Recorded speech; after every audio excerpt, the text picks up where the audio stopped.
This is the Morning Tailgate. There have been plenty of other coaches, but why not us? Why not this staff? Why not this group of players? I look at it as what a great challenge. We're going to be about the work. He is back, baby! And the Raiders regain the lead! With Vince Sapienza, Vinny Bonsignor, and Clay Baker on Raider Nation Radio 920.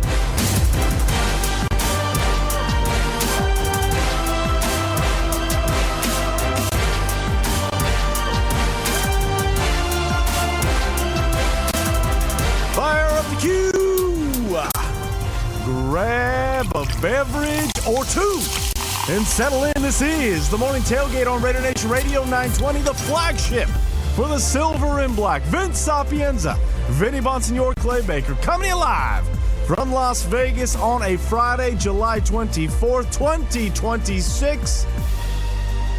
The Raiders rooks and some vets in the building today. Coach is hard at work. The veterans back in the fold, officially reporting on Tuesday. The Raiders' first practice set for Wednesday. We will be there, getting our eyes, our ears at Raiders HQ and bringing it to you right here on the flagship for the silver and black. Yesterday was some kind of day. I got to be honest, because in the bubble that is Raider Nation Radio 920, the Morning Tailgate, us, there's clearly excitement on a day like yesterday, right? Where rookies report. It is the next step, and, on Thursday, it was the start, right, to training camp. Rookies were reporting. And sometimes I feel like, man, that's just, maybe it's just us, because practice hasn't started, things of that nature. I go to Allegiant Stadium to do that shoot that I had to scoot mid-show for. And, man, I was, the energy I had went through the roof being inside that building again. Because it's been months now, right? And there is something, Vinny and Clay, about being inside Allegiant Stadium when it is quiet. Yes. When there is nothing. Yeah. Because all I could think about was, man, this place is going to be going bonkers here in a few weeks. And that got me... That set me off for the entire day. That put me on cruise control for the whole day. It is, and I'm still kind of buzzing after it. It's very interesting, because when I cover hockey and the Golden Knights, the schedule of the day, if there's a game at night, I'm always in the building in the morning when it's quiet for morning skate, right? And there's nobody in there. Team comes out there for about 20 minutes, does a little skate, and then they leave, and then it's just back to quietness, to the quiet. And it's that quiet, that just calm before what is happening later that night.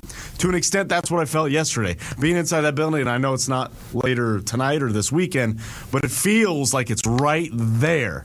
And that feeling, I wanted to bottle that. Like, I didn't know how to bottle that, but that is so basically I'm buzzing this morning, based still off of what transpired yesterday, and nothing happened. Oh, let's go! And then I go to the station, and everybody's talking about Fernando, and then this town, Fernando Mania is starting. The contract is begin, and the question has now begun: when will Fernando Mendoza start? Yeah. You know what I love about an empty stadium? Tell me. Besides what you just described, the aroma of, because you can still smell the popcorn and the beer. Every stadium, like there's a stadium smell. There's an arena aroma, and it just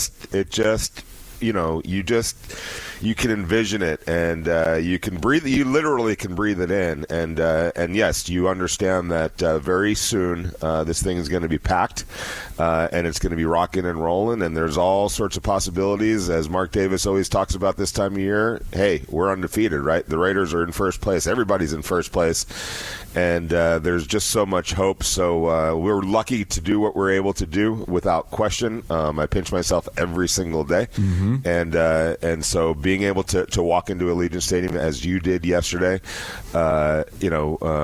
it's just it just kind of reminds you, and it is a reminder of what's ahead. Heck, last night I was at a uniform unveiling for the Rams, a packed, sold-out YouTube arena, which is next door to SoFi Stadium. I'm looking at these fans thinking, man, as excited as we are, you guys, the fans are just so pumped up. Now, the Rams have Super Bowl aspirations. Raider fans are excited about their future and what that future might look like right now with Fernando Mendoza and this really good young football team that John Spytek and Tom Brady and Brandon Yeagan and Brian Starks and all those guys and women have put together for the Raiders, and what the possibilities are.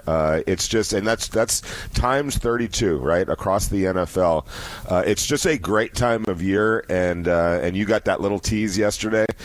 We keep getting it, pretty much on a daily basis when we see this guy sign or that guy report. The cameras capturing players walking into the building for the first time as their seasons get ready to get started. It's just a truly a special time. Yeah, and I gave Clay a little sneak peek of what was shot yesterday. Vinny, I'll send you a little bit. But again, it's one of those things, you talk about pinching yourself. You're standing at the 50-yard line inside the stadium, right? Putting together a little content, little things here and there that's going to air out through the season.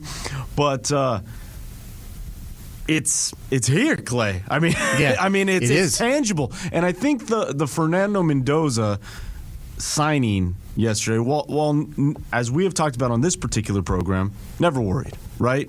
But now it feels tangible. Now it feels like the future is now. Yeah, and he's such a unique individual that this time around to begin the season is different than others that I can recall, because this doesn't seem like a same old song and dance. This seems very unique in the fact that you have a number one quarterback coming in from the draft, and he is going to be your eventual face of the franchise if he's not now.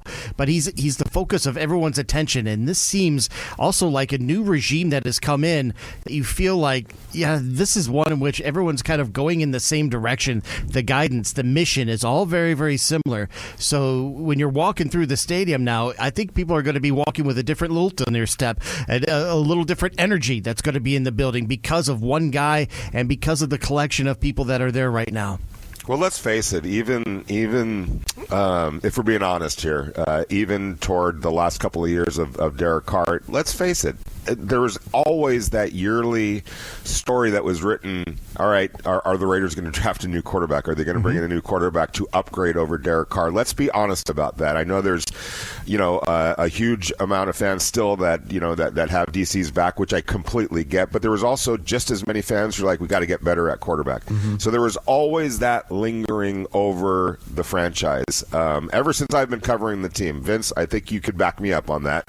We've basically been covering this team for the same amount of time, right? Yeah, right. There was always that, when's John Gruden going to get his quarterback in? When are they going to upgrade over? Will they trade? All of that, right? And then obviously since Derek left, it's been, one stopgap after another. We'll be honest about that as well, from Jimmy Garoppolo to everybody else. Fernando Mendoza is possible, potentially, solving that issue. And finally, Raider Nation can embrace a young quarterback who is their quarterback. Homegrown, drafted, first overall, Heisman Trophy winner, national champion. Just led his team to 16 wins and no losses. You know how unprecedented and difficult that is to do right there? People aren't talking about that enough. 16-0 in some high-leverage games, and he was the reason why they won a bunch of those games. And so the imagination that Raider fans can say, that's ours, he's our quarterback, let's get this started as quickly as possible, and him signing that contract literally starts that, begins that journey now, and there's tremendous excitement for it. There's tremendous, okay, when does this happen? How does this happen? Is it best to start him right away? Do you have to wait a little bit? Everything's on the table, and I think the Raiders are open to everything, any possibility. Don't think for a second that they are not open to Fernando Mendoza going and winning this job in training camp, or showing them enough that, hey, he's ready to go, we're ready to go to start this thing right off the bat. There's a lot of historical precedent for that exact thing happening. You have to go way back to find the last time a first quarterback drafted didn't play in his rookie season. I think might have been Carson Palmer was the last one that really went a year without playing. So there's history on his side for getting on the field. When that is the biggest question of all in training camp. Let's not kid ourselves. That is the question that is going to be asked, not just here in Las Vegas or out on the West Coast. It's the entire league. So I'm telling Raider fans right now, get used to that. The spotlight's going to be on the Raiders. It's going to be on Fernando Mendoza. It's going to be on that quarterback position for all the right reasons. Embrace it. Get excited about it. Love it. Run with it. Be part of it because that is something that everybody in the NFL. The people that I talked to, hey, when's Fernando going to start? What's going on with the Raiders with the Fernando and their quarterback? Is he going to start the season? Or are they going to play Kirk? It is a question that the entire league is asking about, and that's a great thing that kind of a spotlight is on the Raiders right now. And what also adds to the giddiness, I think, not only for for Raider Nation, right? Like if you go back last year, and we're not going to spend too much time going back to last year, but I'm just using it as a comparison. The biggest excitement around the team, I would argue, wasn't a player. It was Pete Carroll, right? Like he was the excitement. They drafted Ashton Genty. They traded for Geno Smith. But the biggest excitement was, what is Pete Carroll going to do? What is he going to provide? There's a new coach in the fold for the Raiders, but he is so far down the list in terms of why fans are excited about this team and the future, and I think that's a good thing. And that's not a disrespect to Clint Kubiak whatsoever. In fact, I think he would prefer it that way. That he is kind of unseen in the shadows a little bit. But you have a Fernando Mendoza, you have a Tyler Linderbaum on the offensive side, you have a year 2 Ashton Genty, year 3 Brock Bowers, you have a bunch of brand new names that are in a prime of window of age for productivity on defense that you believe will prove dividends. We've talked about the draft for months now, and the excitement from that 10-man draft class of how many impact players are expected, not just hoped for, expected to make an impact. So I think for all those reasons adds to the giddiness of this particular training camp. Again, every season takes on its own why you're excited, but Fernando and everything I just mentioned levels this up to why when people say, well, you guys keep saying it feels different. You said that last year. You said that 2 years ago. We did say that last year because it did feel different. Felt different than the year before. This one feels elevated for all the number of reasons, but it's not just because of one guy. And I'm not going to speak for everybody, but for the overwhelming majority, the excitement was because of Pete Carroll, right? Go ahead. I'll say this, though. And I agree with everything that you just said, Vince, so I'm not pushing back on that. But, and I got to put that in capital letters, if the Raiders just found their Kyle Shanahan or Sean McVay or to a little bit lesser extent Ben Johnson, that kind of Mike McDonald up in Seattle, and have now a tandem with Fernando Mendoza, that is the most important thing that will have come from this offseason. I'm telling you. Everything else, you build around everything. If you got that, if you nailed the quarterback and your young coach, and he's a young coach, Clint Kubiak, the focus needs to really, truly be on that tandem and what Clint can mean in terms of longevity, because even with Pete Carroll, yes, that you're absolutely right. He was the highlight of the offseason. All right, and then you think about it because we would talk about this on the air. Okay, great, but what about 2-3 years down when he's 77 years old? Like there was always a but with Pete. As cool as it was, there was okay, but this feels like the substitute teacher for a little while, until they find the permanent guy because of the age factor. That's not in place with Clint Kubiak, and so the possibilities of of that tandem, that pairing, being here for a good long time is something that Raider fans should really be excited about, because it has the potential to be that Kyle Shanahan, Sean McVay, Mike McDonald, Ben Johnson type of a hire, and now you're the leader of your football team. So that's worth its price in gold as well. I like that, because we have seen how a lot of great quarterbacks come into the league with lame duck coaches, guys that they might be on the way out, and we saw that recently with Caleb Williams and Eberflus in Chicago. Drake May. Yeah, so it's like this is not that situation. I think that also puts in a certain kind of excitement, because now the young quarterback will have a stable structure around him where both parties can grow together. From day one, that's going to be in place. Now, Ben Johnson and Caleb were day two basically for a year later, but you kind of look at that and say, man, that's going to be around for a long time. So Liam Cohen, right, and Lawrence down in Jacksonville. So that pairing is extremely critical. And yes, the players obviously drive it. And great job by John Spytek and his group to really, I think, push this thing forward with their draft, with their free agency. It all made sense, right, Vince? It was the free agent players were. You're not talking about aging guys or anything like that. They're like literally right in their prime, second contract guys that are going to make a big difference here. So a lot to be excited about. And clearly, anytime you get a good young quarterback or a potentially great young quarterback, as they apparently have, and by all appearances they have in Fernando Mendoza, and now you pair him up with the coach that everyone feels like everybody could get behind, Clint Kubiak. There's no, and every coach that's been hired since John Gruden basically has had that right? Nobody, the embracing of Josh McDaniel, that was never even in place. There was not even a honeymoon period. It was kind of like a lot of people just hated the hire to begin with, and then Antonio Pierce was just kind of, all right, how's this going to work? What's he ever done? He was an inside linebacker coach, for crying out loud, for a couple of years or a year and a half before he became the head coach. And and then Pete Carroll, for all the excitement, there was because there was no longevity there. So very interesting, different way that the Raiders went about it, and the possibilities now are truly endless, because you can envision Fernando and Kirk or Clint being together now for a good long time. I think one of the interesting parts of the recent coaching hiring, and again, I said I wasn't going to go back, but here I am. But you look at Antonio Pierce and that situation, if you're trying to put it in a nutshell, right?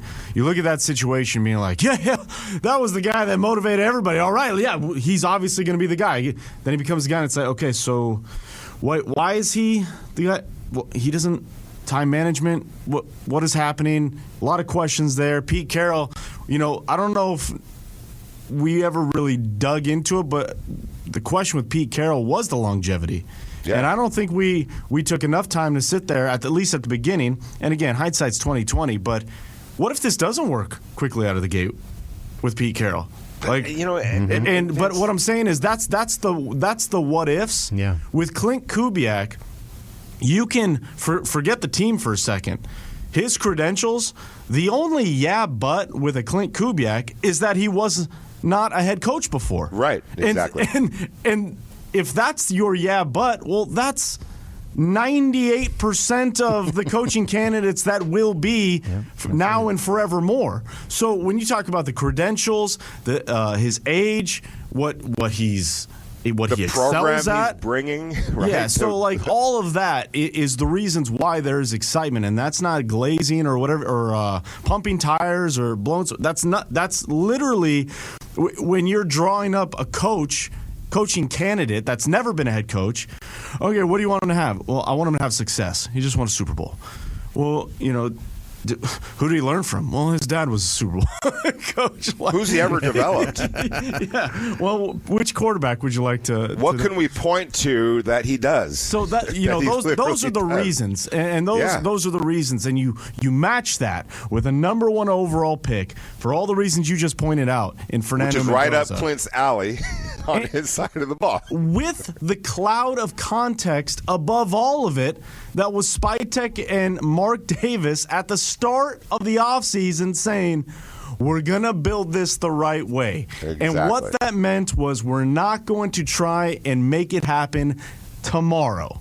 We're going to build it the right way and build it up. So for all those reasons is what should be felt right now amongst Raider Nation, in my opinion. Now, I'm with you, man. Now, how do we move this conversation forward? Okay, because the question I got yesterday, and I think you even just said it, you were getting it yesterday as well, Vinny. Fernando Mendoza signs his rookie contract. The very next question, when's he starting?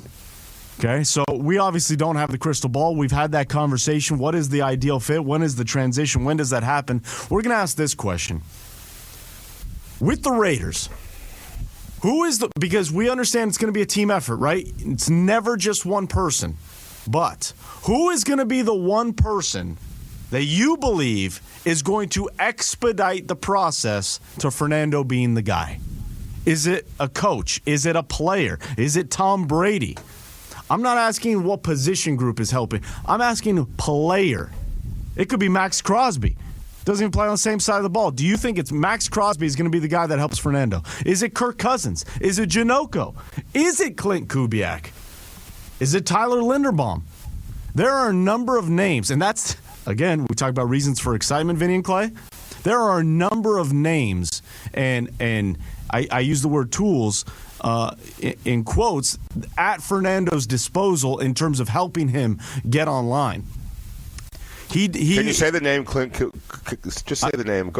Say Clint the name Kubiak. Clint Kubiak. Clint Ding, ding, ding, ding, ding, ding, ding, So ding, ding. there was a soundbite during minicamp that, and we'll get it for you here in a bit, but Fernando was asked about the pressures of what it takes to, and I'm paraphrasing, but he said, this coaching staff and the players have given me, it's on me. It's on me. And I think we all understand he is running his own race. But 702-365-9200, who are the names or the top three names, in your opinion, that are going to be as responsible, if not more than anybody, in terms of expediting, helping his ascent to that starting role? 702-365-9200. Yeah, we could fill in this 2 and 3, but it's Clint Kubiak because, guys, from my perspective, and I'm here to talk about it throughout the day, obviously.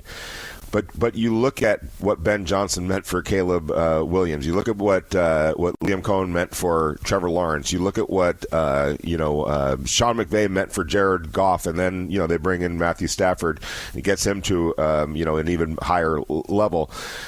This is what Clint Kubiak was brought in to do. The Raiders knew that they were drafting Fernando Mendoza by the time they hired Clint Kubiak. I know they went through the process, and if that process had guided them to a different decision, so be it. But basically, they were going to draft Fernando Mendoza. They needed to find a coach that they can pair up with this young quarterback, look historically throughout the league and what has typically worked when you're talking about a great young quarterback and what that great young quarterback typically needs to succeed, right? And obviously the infrastructure around him in terms of the players, and I'll get into a couple of those as you guys will.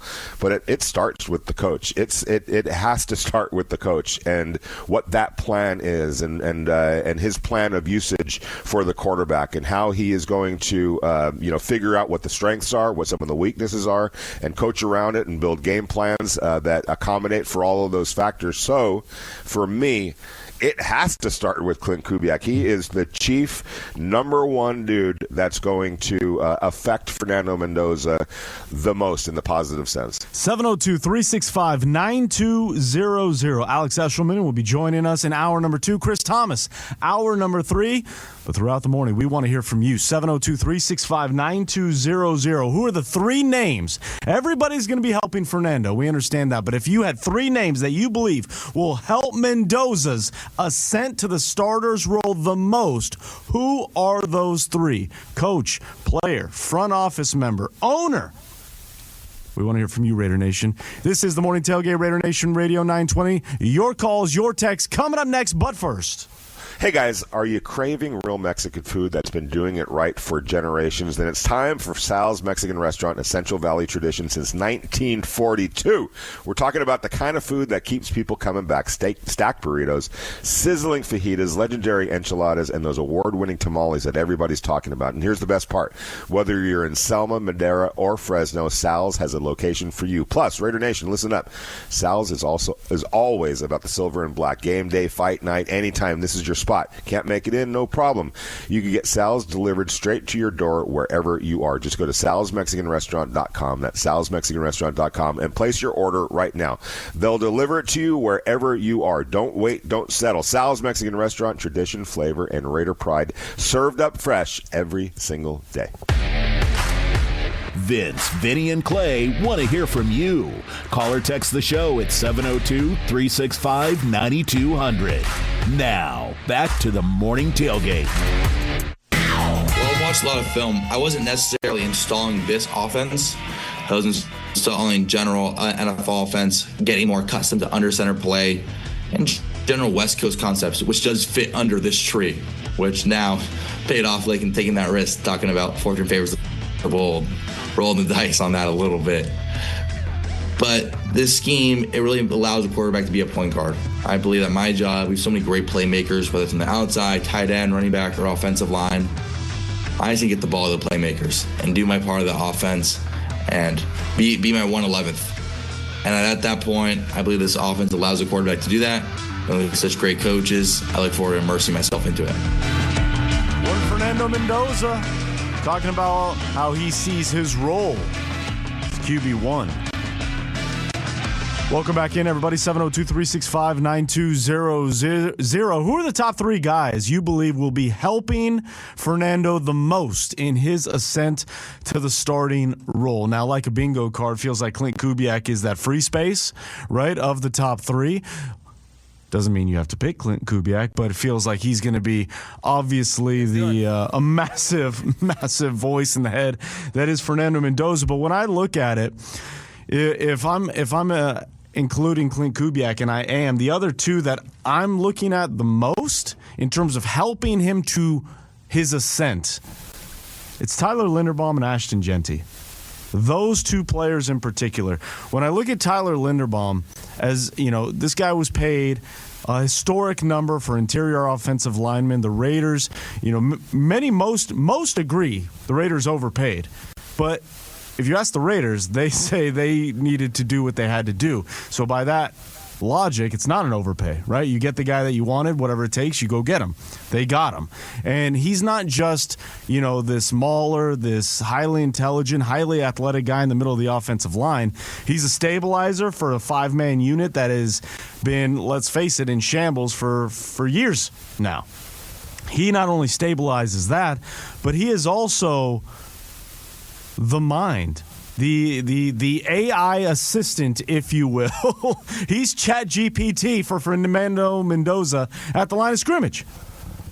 He's the guy when Fernando's trying to point out things that, no, Tyler's correcting. Identifying linebackers, identifying blitzes, identifying coverages, identifying whatever it may be. He is one of those ultimate fixers. He's an eraser of sorts, not just for moving people off the line of scrimmage, but also breaking down the play. So when I'm looking at, okay, what's it going to take for Fernando Mendoza, his ascent to the starting role? What's going to help? What's going to expedite that process? I look no further than the guy that they paid the most money for this offseason in Tyler Linderbaum, and a guy that's going to help identify, literally move people out of the way, protect Fernando Mendoza, not only physically, but pre-snap as well. To me, Tyler Linderbaum is the AI assistant, the ChatGPT for Fernando Mendoza, in assisting him in getting the information he needs in order to execute said play. And then my third piece of that is Ashton Genty. Fernando doing his thing is one thing. Tyler Linderbaum stabilizing that offensive line is one thing. Ashton Genty needs to be the Ashton Genty, the 6th overall pick. If the Raiders can have a competent running game, Fernando Mendoza is going to flourish. That's it. A competent running game means a competent offensive line, means Fernando Mendoza is going to flourish. Doesn't mean he's not going to have speed bumps. but it means he's going to have a chance to be the guy out of the gate everybody is hoping for. And a big piece of that is Tyler Linderbaum, for all the reasons I just mentioned, as well as Ashton Genty continuing to pick up where he left off from the Chicago game last year, from the Houston game last year, being that X factor. We just came in to this segment, Vinny and Clay, with sound from Fernando talking about him being the 111th, being the point guard, getting the ball to his playmakers. Ashton Genty is going to be a massive, massive piece to that. Yeah, and I wish you know what, I'm just going to take my powers as a co-host of the show, and I'm going to blend Ashton into Brock and have them be a together guy, because I'm with you on Tyler Linderbaum, but it's just I have to blend Ashton and Brock Bowers into one entity, so to speak, because the guy that you can hand it off to and balance it out in the running game and throw it to Ashton as well, and then also a primary target, the guy that when everything else is falling apart or where's Brock, where's 89? Let me just throw it over to 89 right now. Those two players are going to be so critical to his success this year. So it's hard for me to pick one between Ashton and Brock, so I'm going to combine them into one. I think you guys bend the rules, Vinny. Understand that. I think you guys understand the spirit of the exercise here, because I'm with you. I think that Tyler Linderbaum, in his own way, and it's not a subtle way by any stretch of the imagination, it's going to be a very practical way that he plays a role in Fernando, because there's nothing happens good from handing it off to throwing it without understanding what the defense is trying to do and getting that squared away before that ball even gets snapped. And sometimes, predicating what is going to happen, whether you throw it to Brock or hand it to Ashton, is going to be predicated on what those two guys are seeing right there and what Tyler Linderbaum is offering in terms of, the line call and what the defense is doing. So critically important with Tyler Linderbaum. So Clint, Tyler Linderbaum, and Ashton Bowers is where I'm going with that. I like that. Woo! I got out of that one. Ashton Bowers. And that's pretty good. Hey, and that's got a good ring to it. I know, it sounds like a store at the mall. Yeah. Brock Genty. Brock Genty. You want to go with Brock Genty? And we have a new men's line here from Brock Genty. Ashton Bowers does sound like a spot at the mall. Yeah. Right? Yeah. Fine men's clothing. Clay, did we just get another T-shirt? Yeah. Well done, Vinny. Well done. You got it. You got it, Clay. Ties 2 for 20. Bowers could be this magical weapon for any quarterback. He's a young quarterback's best friend. He's somebody that's going to provide a lot of good stuff for a young quarterback to move the chains, to get explosive plays. And I agree with you. Genty is something that can also be that guy that provides so much great stability that that as long as you have a run game that is successful along with Bowers, you're moving the chains. You have weapons that other teams wish they could have, and for a young quarterback, this goes a long way. And my third one is Andrew Janocko, the OC, the offensive coordinator. And this is just a piece of audio from Derek Carr before Janocko was hired and Kubiak was hired. He spoke about how his experience with Janocko in New Orleans was extremely important because of the relationships he built and the great communication they provided. But it says something when all the quarterbacks you've had continue to love you and talk to you and want to have a relationship. So you better make sure he's on the list. You know what I'm saying? And he helped me play great football. Yeah. Great. Amazing. Taught the standard, all those things. So he'd be the OC then. So that's from Carr's podcast. But Derek went on a lot longer on why Andrew Janocko was so good and helpful for him. And after all these years in the league, he feels like this guy is an up and comer. So Andrew Janocko needs Fernando Mendoza to do good as well, because this is also going to be on his tag, on his resume.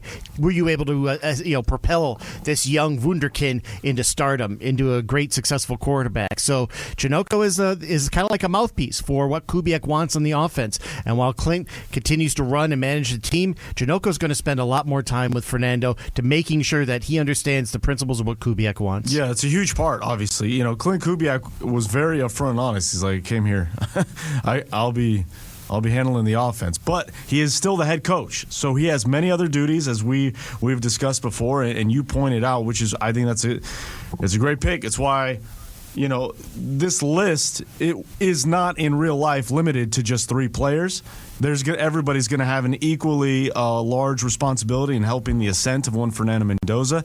But Janoko's a big part of that, especially when you talk about preseason and when they go to the sidelines. Clint Kubiak is still doing his head coaching duties. Not to say he won't be going over there talking to Fernando, but Janoko is going to be one of the first guys he sees and sitting down with for long periods of time, going over what they're looking at on the iPad or talking through different things, along with a Kirk Cousins and an AOC in that manner. So Andrew Janoko is going to have a massive role. 702-365-9200. Let's get out to the phone, shall we? Papa Meach joining us here on a Friday in the morning tailgate. What do you got for us, Papa Meach?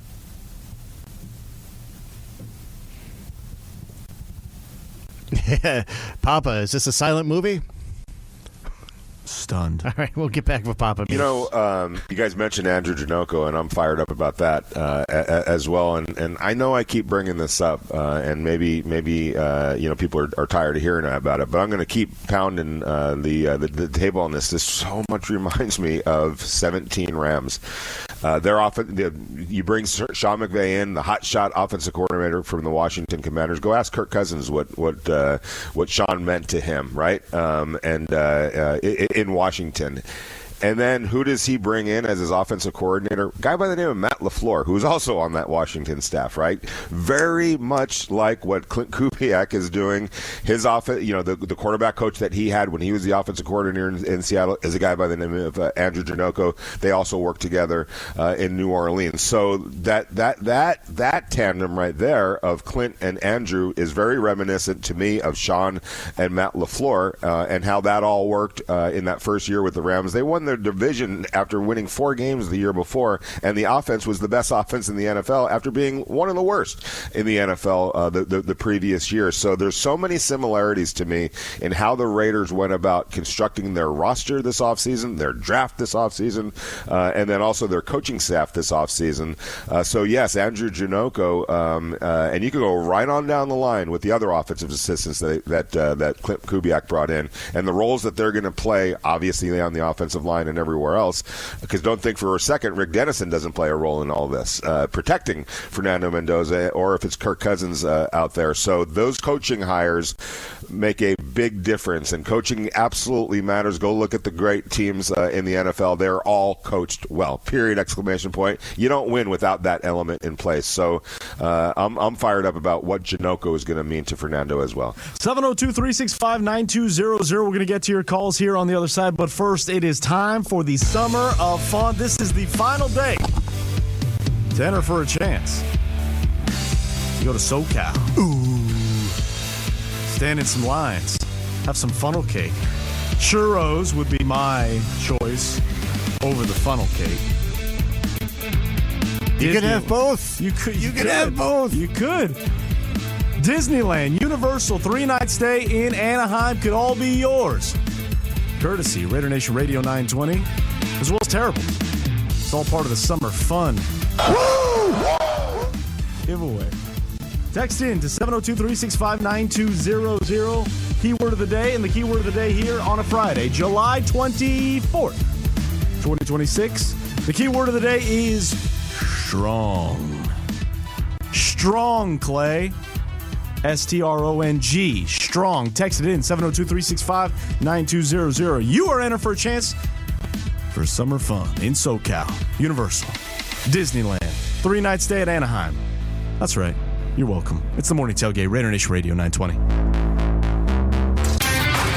We'll take your comments and questions on X. Follow us at RNR 920 AM. Let's dig into the Morning Tailgate on Raider Nation Radio 920. What's been your impressions of Fernando Mendoza thus far, and the way he's been trying to pick up the offense? As advertised, he is not disappointed. He's working his tail off. It's very important to him. Asks a lot of great questions. When he gets on the field, he's no BS. He's all ball. Raiders head coach Clint Kubiak talking about number 15, and that was early on in the offseason program. His early impressions of Fernando. 702-365-9200. Give us the top 3 names: coach, player, exec, owner that ULB leave will have the highest influence, the most responsible for the expedited ascent of one Fernando Mendoza to that starting role. 702-365-9200. We go out to the phones in Colorado Springs, and with all the respect in the world, it is Old Ass Raider. Oh, hey! Good to hear from you. Welcome to the tailgate. What do you got? What's up, Vinny? Hey, man, I was looking at this, and it sounds like when you said, because first of all, I think the offensive line is key, but you was like singular percent. And the 3%, I think, is going to help Fernando ascend. Is the only way he's going to ascend is if he's throwing yards, getting touchdowns. You agree with that? That's the only thing that's going to get the attention of the American public. Scoring points, right? You agree with that? Sure. Can I get an amen? That's definitely a giant piece of the pie. I hear you. Yeah. So what's going to happen is you're going to have that play action pass is going to be working with Genty, because Genty, that offensive line is going to blow up. It's going to be making holes for Genty, so Genty is going to be a threat.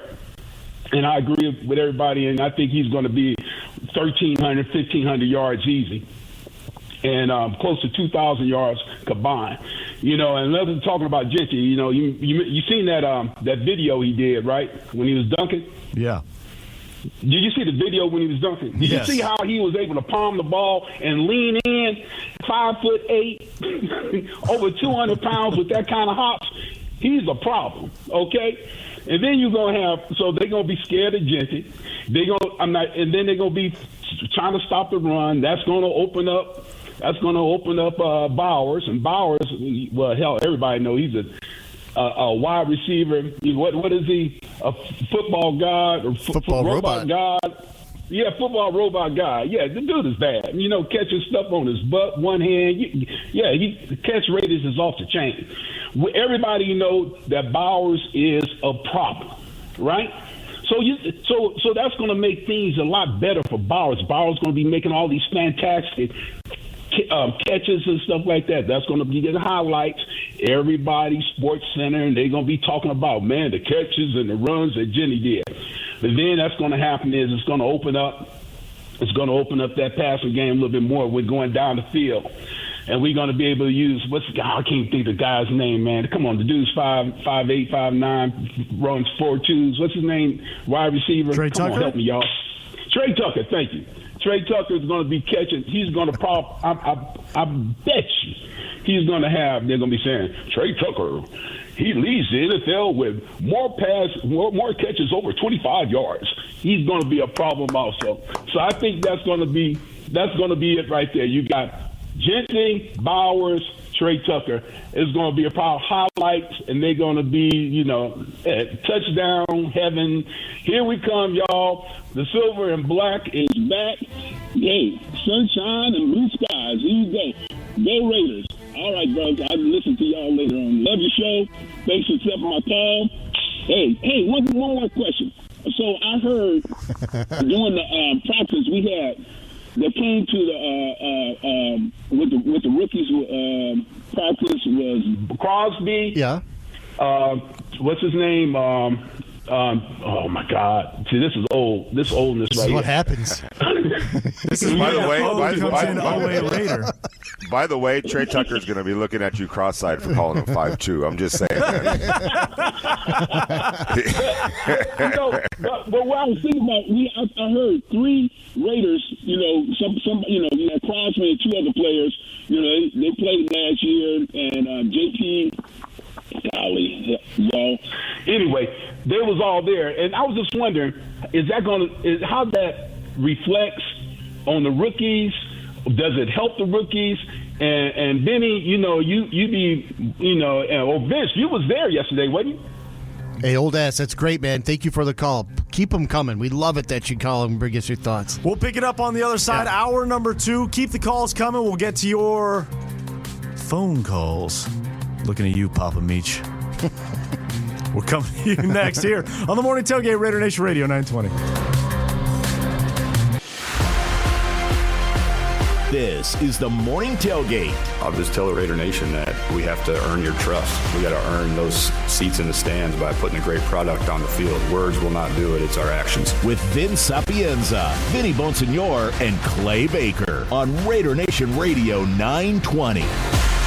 Flying through into hour number 2 here on the Morning Tailgate, Raider Nation Radio 920. Vince Sapienza, Vinny Bonsignor, Clay Baker coming to you live from Las Vegas here on a Friday, July 24th, 2026, 702-365-9200 is the number, the question, the topic at hand. Who are the 3 coaches, players, execs, owners? Who are the 3 you believe will have the biggest influence in the ascent, the expedited process of one Fernando Mendoza getting to that starter role for the Silver and Black? We're taking your calls. We're getting to your texts.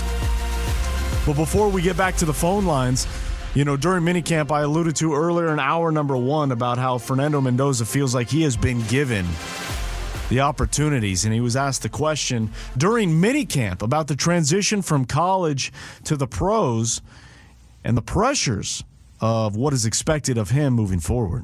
Well, I think there's always a transition, especially from the college level to the NFL level, and it's having those positive stressors and that growing period, and there's going to be some growing pains. And luckily, I feel confident that I'm able to see the field well and that my growing pains are coming from, hey, I got to time up my footwork a little better with the routes and intricacies here and there. And I'm really working hard with the coaching staff who's pushing me and have done a phenomenal job of relaying and communicating the information needed. And it's up to me to take full advantage of that. And I feel like I've been growing every day from the first day of OTAs to then today, minicamp. I feel like I'm leaps and bounds ahead of where I was. So that is one Fernando Mendoza on June 9th during minicamp. And if he felt he grew leaps and bounds then, imagine his feelings now, just in terms of the playbook, in terms of knowing where he's going.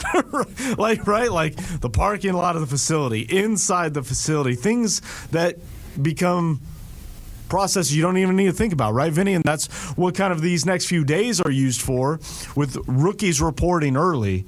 It's to help that process. It may not seem like a lot, but if you've ever started a new job and in recent months or years, you remember, man, just making sure I'm parking in the right parking spot, making sure I'm walking in the right door, saying hi to the right, the certain people, remembering names, things of that nature, little things like that. You use this off-season program. Fernando is one of those guys that all that stuff is, antennas are up, right? He understands, how he's perceived, who he's supposed to be. So using these days are going to be a big part of that. Getting back into kind of the groove of things when things get going. Going to be a massive few days here for the Raiders rookies, including Fernando. And let's remind everybody, he just went through this.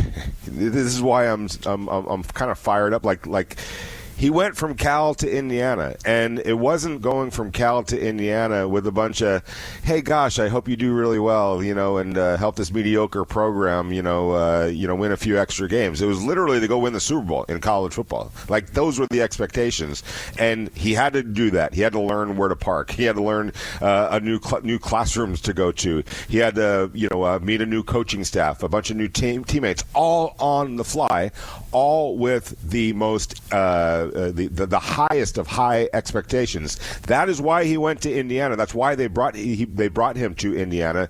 Got to get to the next step, which was the national championship. Imagine making that transition at that age, moving all the way across country from Cal, one school to the other. The whole thing is something. Learning a new offense, learning a new locker room, becoming a leader, but kind of not just taking over the team with a Billy stick and just beating everyone over the head with it, trying to blend in first, then become the leader. All of those things that he's experiencing right now, albeit at a higher level, I get it, I understand it, it's the NFL compared to college, is everything that he literally just experienced this time 12 months ago. This time 12 months ago, he was going through exactly what he's going through right now. A few little minor different details, but basically the same exact thing. And he came through that with flying colors. There's no reason to think. And he also had a plan, right? And figured it out. And so has a lot of experience to draw on just a short time ago. It's again, When people think about rookies transitioning, they think about on the field stuff. You know what I mean? And that's why that bite is one of the first things when he signed his rookie deal that I don't know why I went back to it, but everything you just said, Vinny, him not repeating this because it's a different level, but he's going through it again. So he almost understands, okay, what do I have to ask? what do I need to do here? And so that in and itself will be expedited. But now as we are entering training camp, you see the likes of a Max Crosby show up early with the rookies, right? That's got to be a feather in the cap for Fernando. And I know that's not the goal of it from a Max Crosby standpoint, but that's kind of the ripple effect of it. Like, how awesome is that for one Fernando? All the rookies, really, in general, but for a guy like Fernando who's going to be asked to be the leader sooner rather than later because of his role, because of his position, what a coup that is for him, right? Yeah. And one other interesting tidbit that we didn't even get to in hour number one, the Raiders posted that video, right, of guys arriving to the building. I always find that interesting, by the way, because I like to see what guys are bringing in with them. Do you see Special K? He had a football in one hand, and he had a soccer ball. That's the Raiders kicker. Maybe. We'll see what the competition should have had looks a like. big box of Pink's donuts, though, actually. When you're rookies, you got to... Yeah, that's a good point, Vinny. I saw Brandon Cleveland, the Raiders' final draft pick. He had two different pairs of shoes walking in. All right. And I'm like, I feel like that should all be there in the facility. So that's interesting to me. Again, these are things that... But the one interesting thing that I found was Did Madden give him some golden shoes? I don't know. Did he get a 99 rating? Is Max Crosby obviously coming in before there was any light anywhere? And the first person I thought, I was like... Because I know a lot of the guys with silver and black and the behind-the-scenes guys. I'm like, which one had the wake-up call at 3 a.m. to be at the facility? Because somewhere between 4 and 5, Max was showing up. Mm-hmm. So they had to be at the ready outside with the camera, ready to roll to get that shot of Max coming in the facility. I can't wait to find out who that was. But Jackson Powers-Johnson, also seen on that video. Okay, good. I like that. Mm-hmm. That's only good news for me. All the battle stuff, and we'll get more into that next week, but that was just one of the things that I took away, and I like that. 702-365-9200. Who is expediting the process for Fernando Mendoza to be the starter for the Silver and Black? We want to hear from you. Back out to the phones. Here we go again. Papa Meach with us here on the Morning Tailgate. Good morning. Do we have you, Papa? I hope so. There we go. Got him. I was talking away to thin air, and I thought, what's going on here, guys? So, good morning, quarterback Clay, and welcome back, Vince, and one of our best interviews ever on our Raider Legacy Lounge, Vinny Bonsignor. What a man. Hey, I have the trifecta. I have the 1,000% correct answer on your question, and so I don't know if I'm going to win a prize to Hawaii or something, but I do have the answer. And before I tell you my answer, I just wanted to tell you guys that I'm just so excited about this new season with the new regime and everything. And, Vinny, Fernando, when he was playing with Cal, weren't they one of the worst offensive lines in the whole league? He was wearing a Timex watch. He took a licking and kept on ticking with them. Yeah, no, it's one of the more impressive things when you watch his tape is the ability to take a hit. Let's put it that way. He took a bunch of hits. Kind of reminded me a little bit of Jared Goff in that regard. He played in an equally bad offensive line. Toughness is an extremely important factor when it comes to playing quarterback. You're going to get beat up. That's just the facts of life. Some guys can take it, some guys can't. Fernando Mendoza showed me a lot in that Cal tape. Yeah, he's got a steel jaw. Okay, you guys want my three? Yes, we do. Eventually. Okay, here we go. Okay. Two of the obvious ones. It's going to be Tyler. He's going to be a big factor. And the other obvious one is Coach Kubiak. But here's the third one that no one's, I don't think, going to say. And let me preface this by saying this. Coach Kubiak is his own man. He has all the things going on. He really knows what he's doing, and he doesn't need this person that often to help him make the decision. But I think this is one of the biggest decisions he'll make this year as a coach. So I think he's going to rely on Gary Kubiak. I think he's going to call Pops, and I think he's going to say, okay, Dad, this is all the things that I've done. This is all the things that I've seen. Give me your opinion. What do you think? Do you think I think it's time, or maybe he won't even give him the answer, but I think he's going to talk to Gary and say, what do you think, Pops? And I think that's the third secret person. Oh, good thought there. Nicely done, Papa like Meach. Out of the box, Papa Meach. Thanks so much for the phone call. Really appreciate it. That is out of the box, but it is an extension, I guess, that is available to one Clint Kubiak, so we'll count it. It is wait, it's in. Judges? Yeah. Yep. All right. We will. Yeah, okay. Well, yeah. we will count it. 702-365-9200. Out to Fairfield, California. Oliver back with us this week. Good morning. Welcome back. What do you got? Hey, happy Friday, boys. Same Good morning. Yes. Great show. To answer your question, mine would be Coach Kubiak, Tom Brady, and the Raider Nation. Why I say that?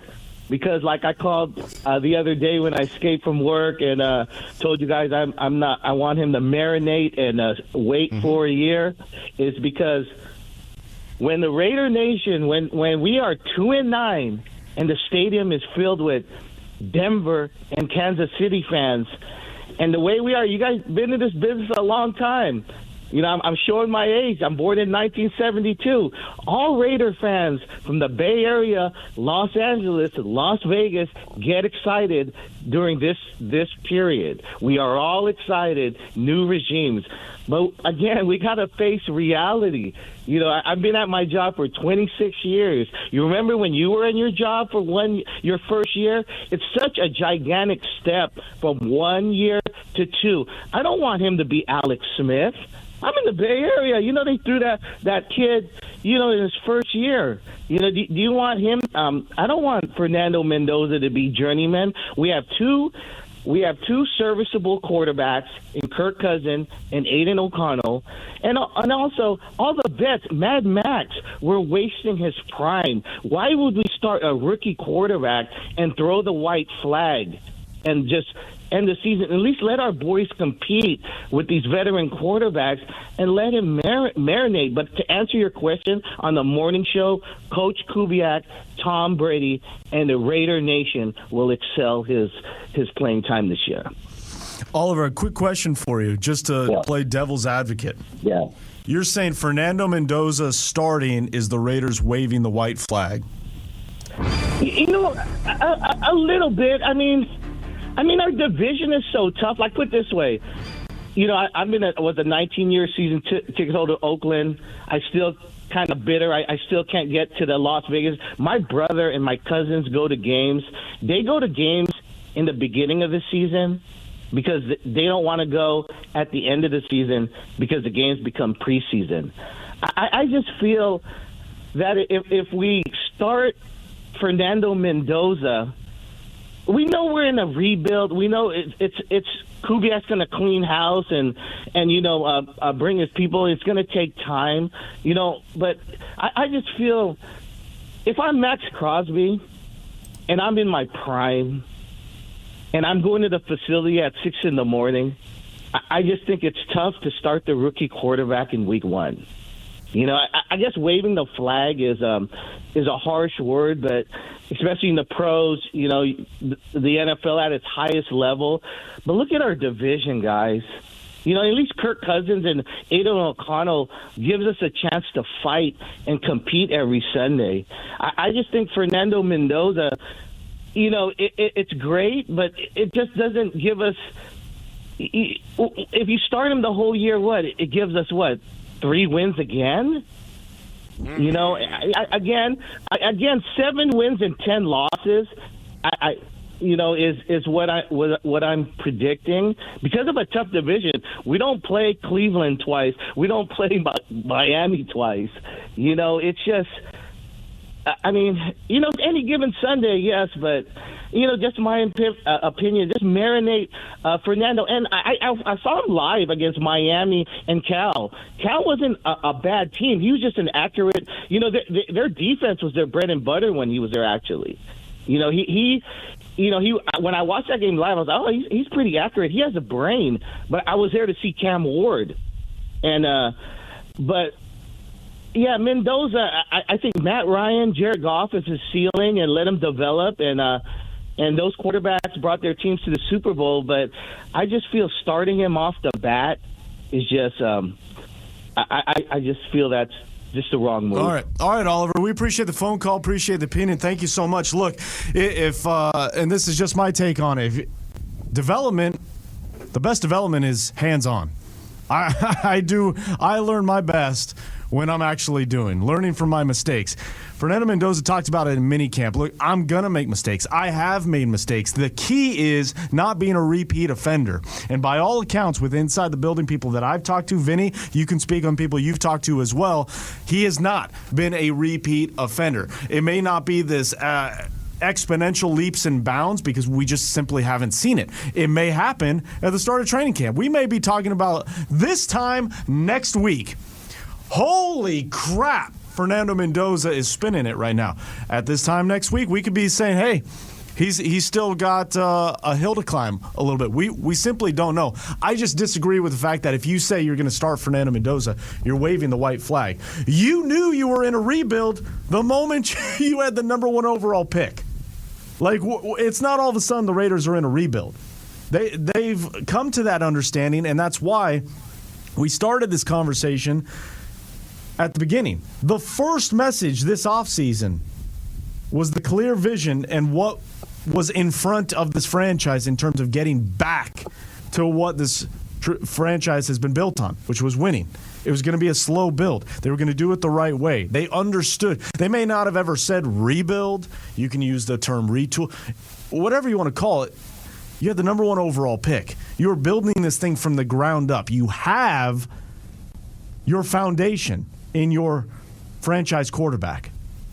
I am of the ilk that Fernando should start sooner rather than later. Yeah, so marinating a whole season is not just an anomaly, or would not just be an anomaly for it would be a historical anomaly in terms of marinating for the whole season. Right. Again, I'm not just attacking Oliver because I know there's many of Raider Nation that have this opinion and like that frame of mind. But playing devil's advocate, I would rather see the development happen because what is 2 more wins this season in terms of wins and losses keeping you from moving forward? Yeah, exactly. And Alex Smith did not start his rookie season. It was he ended up getting on the field. Week 5 was when he made his first start. It was just a really bad 49ers team in a bad situation. He ended up, I think, getting hurt a little bit that year. But Alex Smith had a decent career.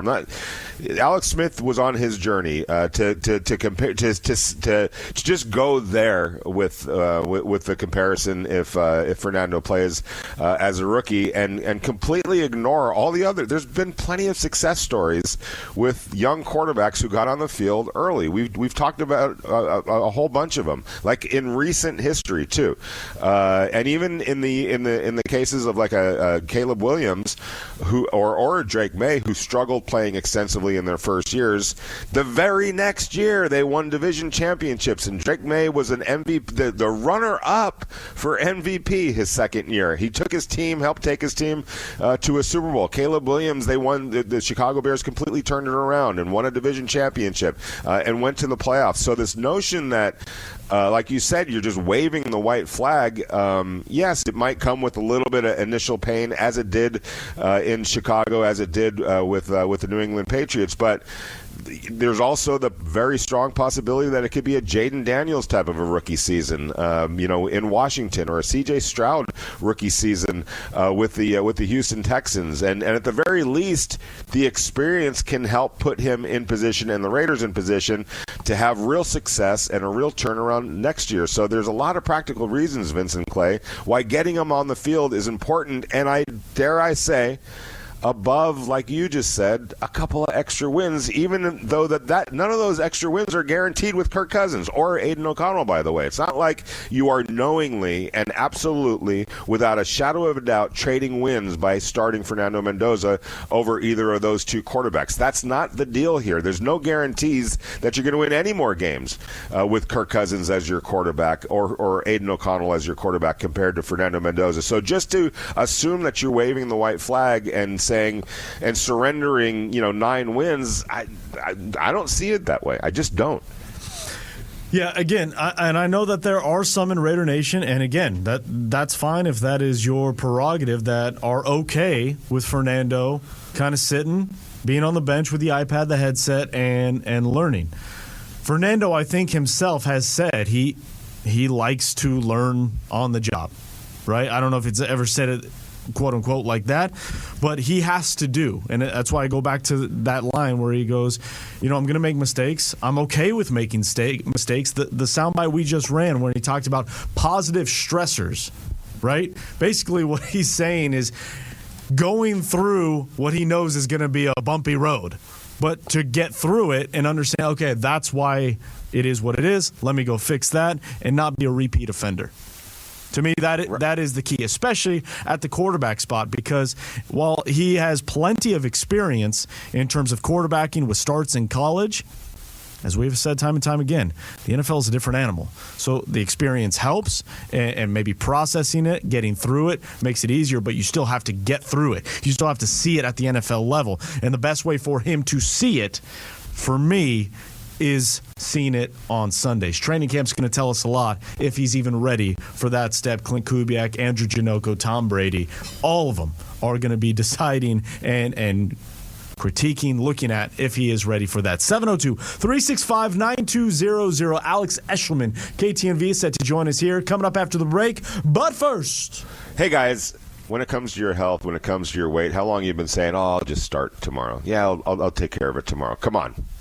We've all been doing it, and we all understand tomorrow's just start running in short supply. But here's the thing. City MD has you covered when it comes to that, because you get a great start like right now at City MD. If you're tired of feeling sluggish, frustrated with your weight, dealing with daily aches and pains, or just not feeling like yourself, it's time to take control. City MD in Las Vegas offers personalized wellness and weight management programs designed for real lasting results. But they don't stop there. City MD also provides advanced pain therapy and primary care, giving you a complete head-to-toe approach to your health. One team, one plan built around you. More energy, less pain, better health, real confidence. And here's the thing, appointments are filling up fast. So stop waiting, stop putting it off. Give them a call at 725-255-7246. That's 725-255-7246. Ask for our good friends Andy or Claudia, and they will take it from there. Or just go to CityMD PHP, that's CityMDPHP.com right now and schedule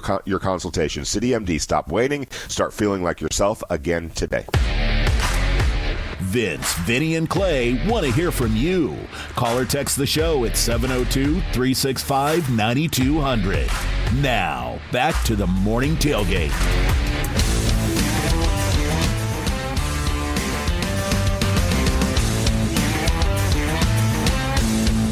Clay is off the rails over here, Vinny, just so you know. He is out of control. What do we got going? Vince is inspiring me to do bad things tonight. Uh-oh. It's Friday. I know. Like crashing weddings. You ever crashed a wedding, Vinny? Have I ever crashed? You have actually crashed. You have? Yes. Oh, yeah. Okay, it was not the wedding, it was the reception. Okay, yeah, let's get into that later. Reception, yeah. I want to have that discussion later. It was at a hotel in New York. Long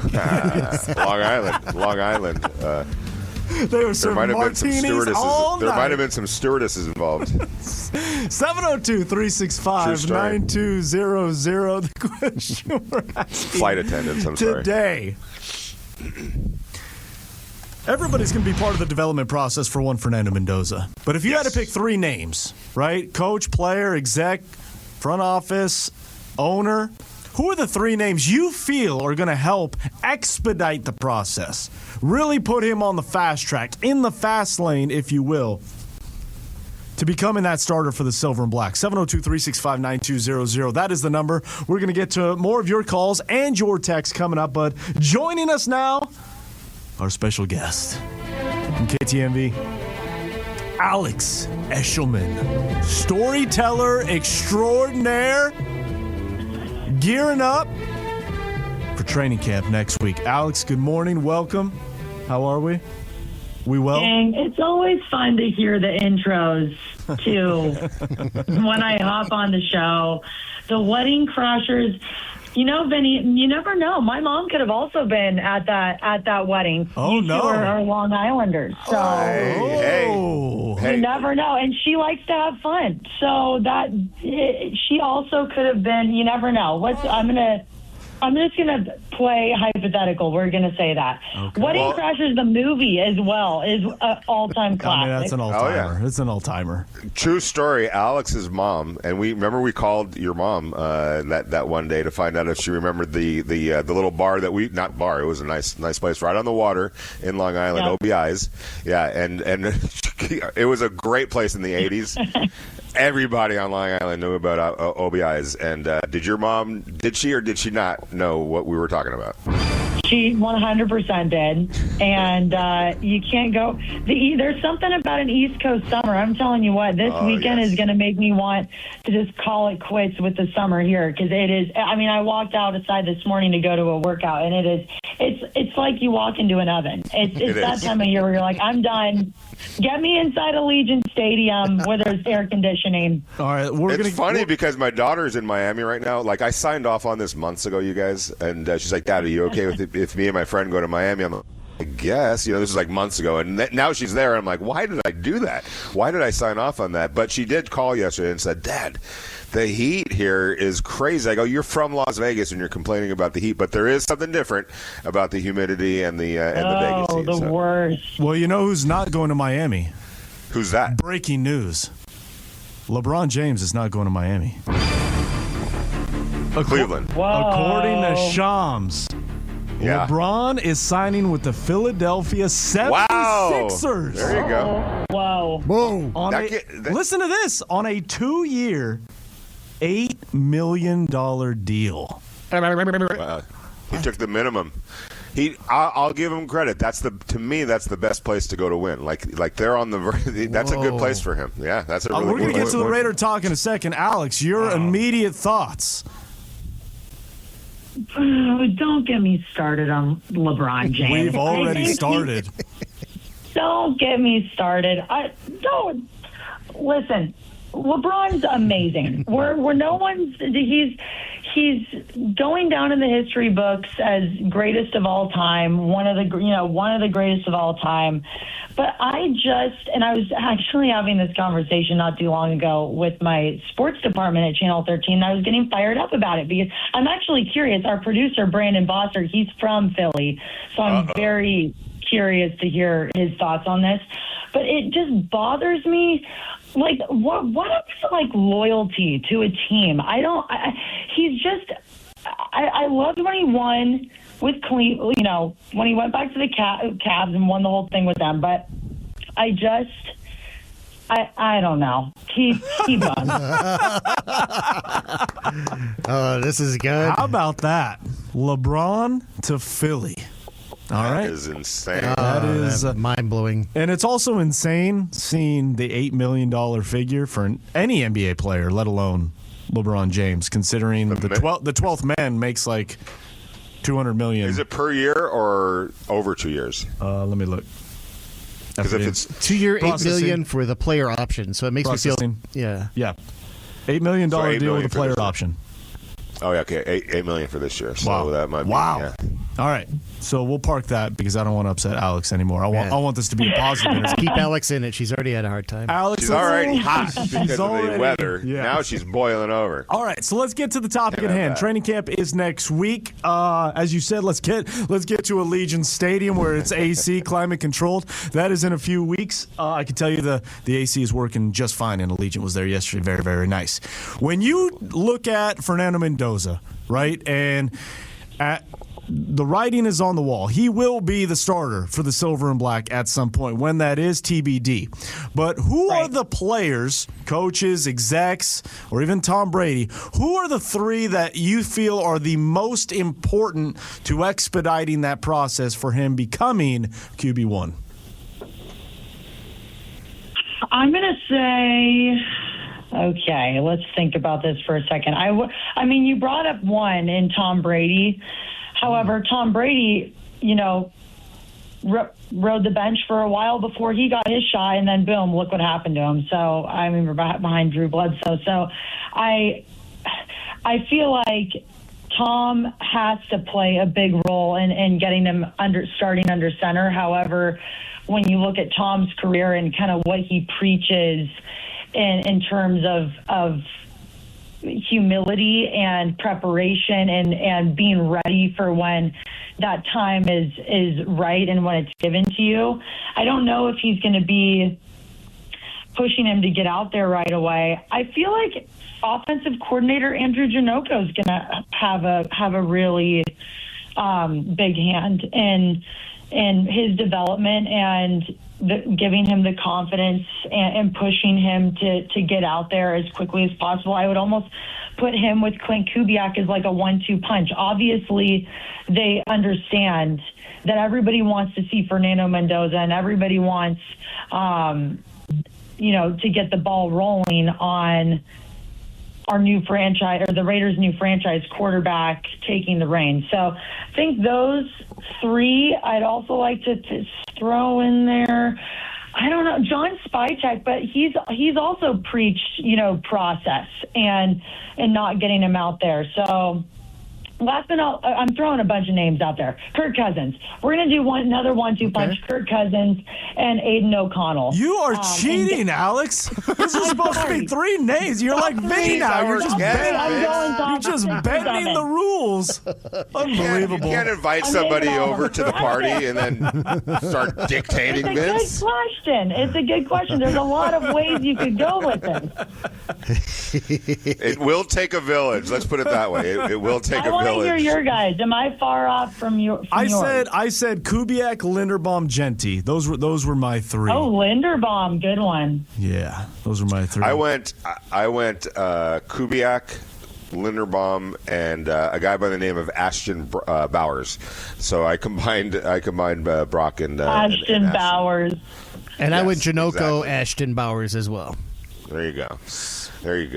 All right, so I think we all agree, Alex, that it is going to take a village to raise Fernando Mendoza. And it's not just about starting or when that's going to happen. It's about getting the best version of developing the best version of Fernando Mendoza for the long haul. But as we should be, we're kind of fixated on, okay, when does that actually get started? But I do believe the offensive line is going to play a big role in this. And so when you see that Jackson Powers-Johnson, who I think we all can agree the clock is ticking on Jackson Powers-Johnson. It's time for that dude to show up and to be the player that the Raiders thought they were getting when they drafted him in the second round. How pleased, satisfied, or intrigued were you by the fact that Jackson Powers-Johnson, when the rookie showed up yesterday, was among them? You know what? And I mean this is a compliment. That doesn't surprise me that he was there. He's always that guy to me. When you see him at practice, when you see him at games, when you see him out in the community, he's kind of like the one of the team presidents, if you will, in terms of he's always rallying the guys, and he's always kind of uplifting the spirits and just he's there. He makes his presence known, and I think that yes, the fact that he was there with the rookies yesterday, one, doesn't surprise me, but also just goes to show too, like the change in culture already that's kind of taking place in the building. I'm not saying that he wouldn't have done that in years past, but it just goes to show the the hunger and the appetite and kind of the pressure that the Raiders have on their shoulders to get this thing right this year. So it's good to see that JPJ sees that. And it was funny, I talked to Q earlier this week, and one of the things we were talking about was the offensive line, and he said, listen, Tyler Linderbaum set in stone, Colton Miller set in stone, everything else is kind of up for grabs. So it's gonna be a full-on competition come next week when all the vets are back. So it's good that he was out there kind of setting the tone for himself with the rookies. Max Crosby also with the rookies. I mean, it's been a tumultuous offseason for him, rather. How do you feel like his mindset is going into this, continuing a leadership role? And it's a great question. It's another topic of conversation that Q and I kind of hit on, but he made a good point, and I agree with him. He's like, I really think he's, yes, the off season, no doubt, was interesting to say the least for him. But at this point, I think it's all behind him. And if there's one thing we all know about Max Crosby that he cares about the most, it's winning and competing and winning the competition. So I would, that to me is not only what he's focused on, but what he's instilling in the rookies as well right now at training camp. I'm so curious. I'm excited to hear kind of how this whole experience has been for him leading up to next week, because of course, obviously, he's not joining the rookies year in and year out. This is kind of an unprecedented thing for him in recent years. So it'll be interesting to hear what it was like working with them before everybody else. It's Alex Eschelman joining us here on the Morning Tailgate, Raider Nation Radio 920. Alex, speaking of the rookies, looking at the defensive side of the ball, again, I know this is a big if, but if and assuming Jermon McCoy is healthy, which rookie DB has the bigger impact next season, McCoy or Trayden Stukes? I'm trying to not let my bias show because I would love to say Stukes, and you guys know why, being that, bear down, go U of A. Triggering you.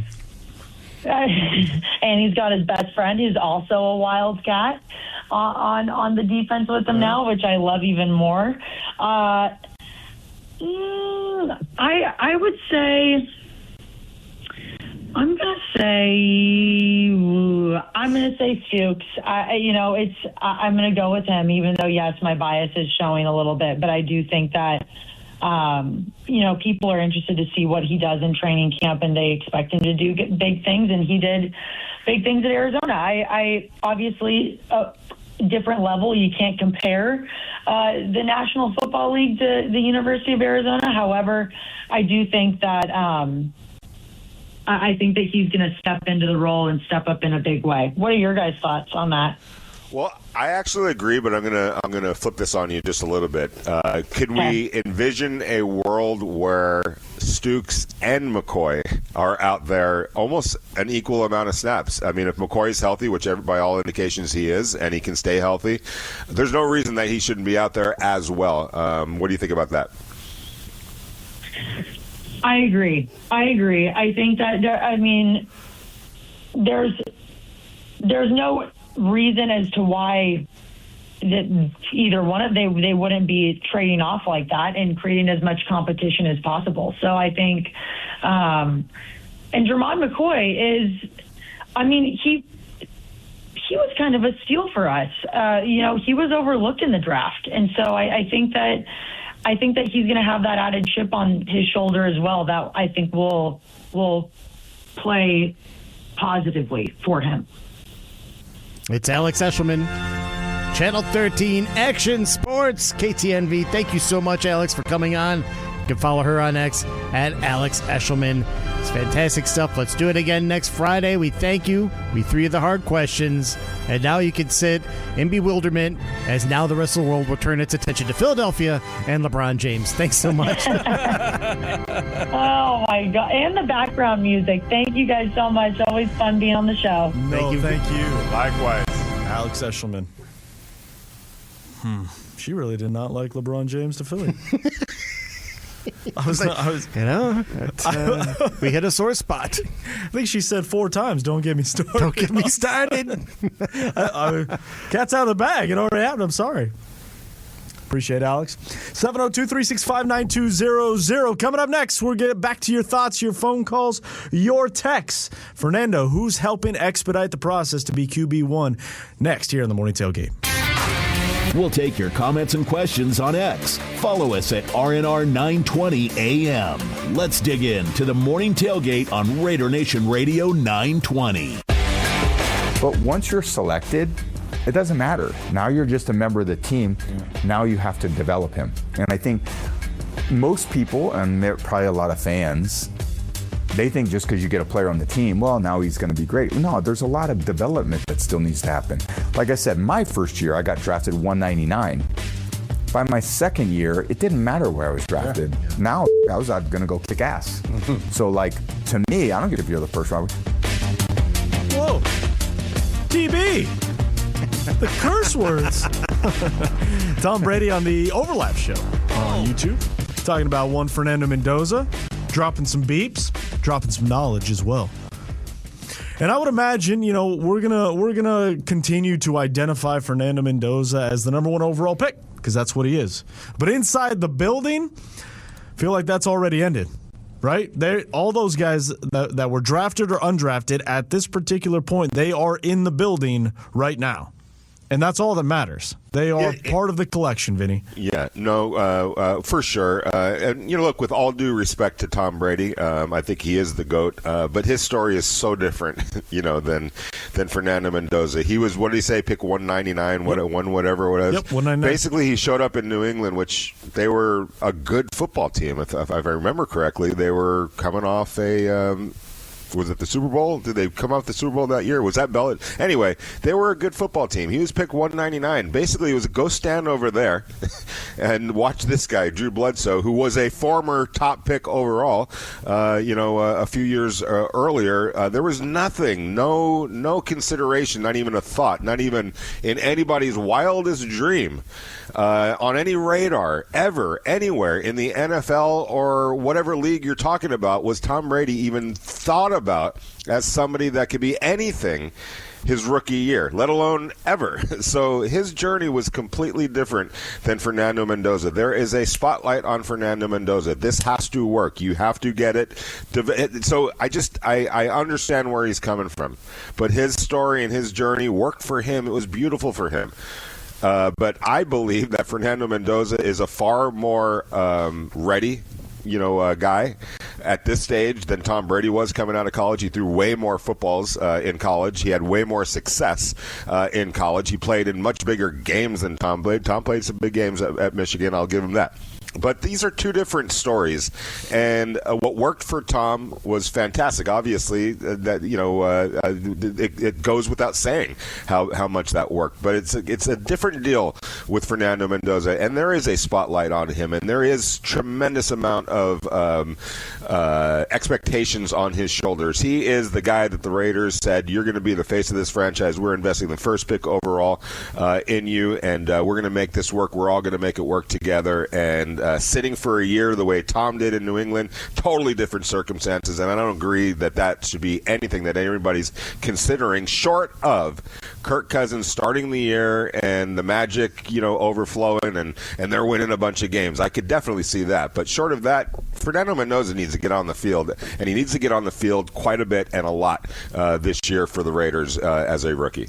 The full context of the clip, I think, is less about the situation being apples to apples between Tom and Fernando. I think it's just more of the mindset Tom is trying to explain. Like, he was using as example that the number doesn't matter after the year. Obviously, organizationally, the number will always matter. Always. But I think his messaging in terms of the context of what he's trying to convey to any of the players, not just Fernando, is that once you're in the building, You have to stop forgetting what number you are. You just have to go be the best version of you. And however the organization handles it is how it is. I think it was less about comparing the situations and more so about just changing the mindset. Yeah, because you can't. Because if Tom Brady had never gotten on the field, nobody would have given a rat's you know what. He was a pick, whereas agreed, it would be a massive failure on the other end. It's two different stories for sure. Let's open up the phone lines. Chris Thomas, Super Bowl champion, set to join us. Hour number 3. It's the Morning Tailgate, Raider Nation Radio 920.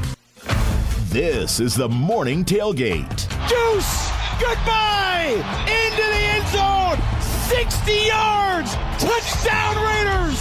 With Vince Sapienza, Vinny Bonsignore, and Clay Baker. It's the trifecta for Bowers! His third touchdown of the game!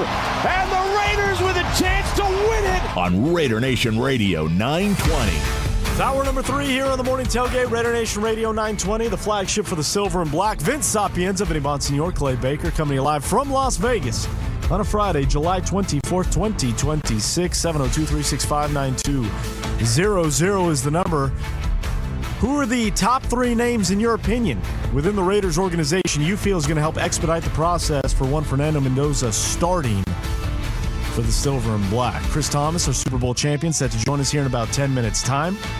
We'll continue to get your thoughts, open up the phone lines until then and thereafter. We'll get to some of your texts here in a second, but this LeBron James news, Vinny? Yes, sir. I mean, who's beating this team? Does Philly got a bench? I mean, their starters look unreal. Maxey, Embiid, Jaylen Brown, Edgecombe, and the King. I give LeBron a lot of credit because when you size it up in terms of the best place to go to win, it's Philadelphia. It may be Cleveland, but I think even more so with the addition of Jaylen Brown, and hopefully Embiid can stay healthy. So if he wants to give himself a really good chance to help take a team over the top, then the Sixers offer. Whereas the Warriors, I mean, I see the Warriors, but man, you're talking about 40, 38, 37. Like that's a aging situation. Philadelphia, you still have some guys that are in their prime or right there on the cusp of their prime. So I like the personnel, I like the situation, and I like the fact that he wasn't just chasing the money. He looked at the situation and said, "Where can I go that I can make an impact and hopefully win?" And that is Philadelphia. Clay, are the Pistons beating this team? Yeah, I still think they're a few players away from getting over the hump. It's still just Cade Cunningham and who else? They still need shooters. Miami? Giannis? Does that do anything for you? Are the Celtics still the Celtics without Jaylen Brown? No. Will the Knicks be able to capture lightning in a bottle again with everybody there? I don't think so. I don't think they're repeating. I think that was just one of those. It was out of the blue. Yeah. Nobody saw coming. It was magic. Yeah. They were down 2-1 against the Atlanta Hawks. Then turned on the gas. This feels super teamish. This feels like Golden State with Durant. I don't know. I mean, okay. The Warriors is that had too far? Yes, it is. Because the Warriors had already won a championship by then. I guess that's true. I guess that's fair. What is it about Nick Nurse that makes the Sixers intriguing as well? Because I was thinking the Warriors might have a lean because of coaching, for LeBron making his decision. I mean, Nick Nurse won with the Toronto Raptors, but where is this now? I mean, what are the redeeming factors that he wants to do this decision this way and on this team specifically? What is it? LeBron, win. I mean, this is clearly a win move. It's not a money move whatsoever. We saw the money. It's insignificant in his obviously in his world. So I think he looked at the personnel and the coaching. Nick Nurse is a very highly respected coach, and just felt like that's a place that and they haven't won since when did the last one? Did they win? Yeah, it's the 80s. It's really the 80s. They've been there a couple of times. The Dr. J. Moses team. Moses Malone, Andrew Toney, Very good team. Yeah, by the 1983. That was a good year. Yeah, Maurice Cheeks. I was there. I was in their locker room, believe it or not, when they won. Okay, think about that.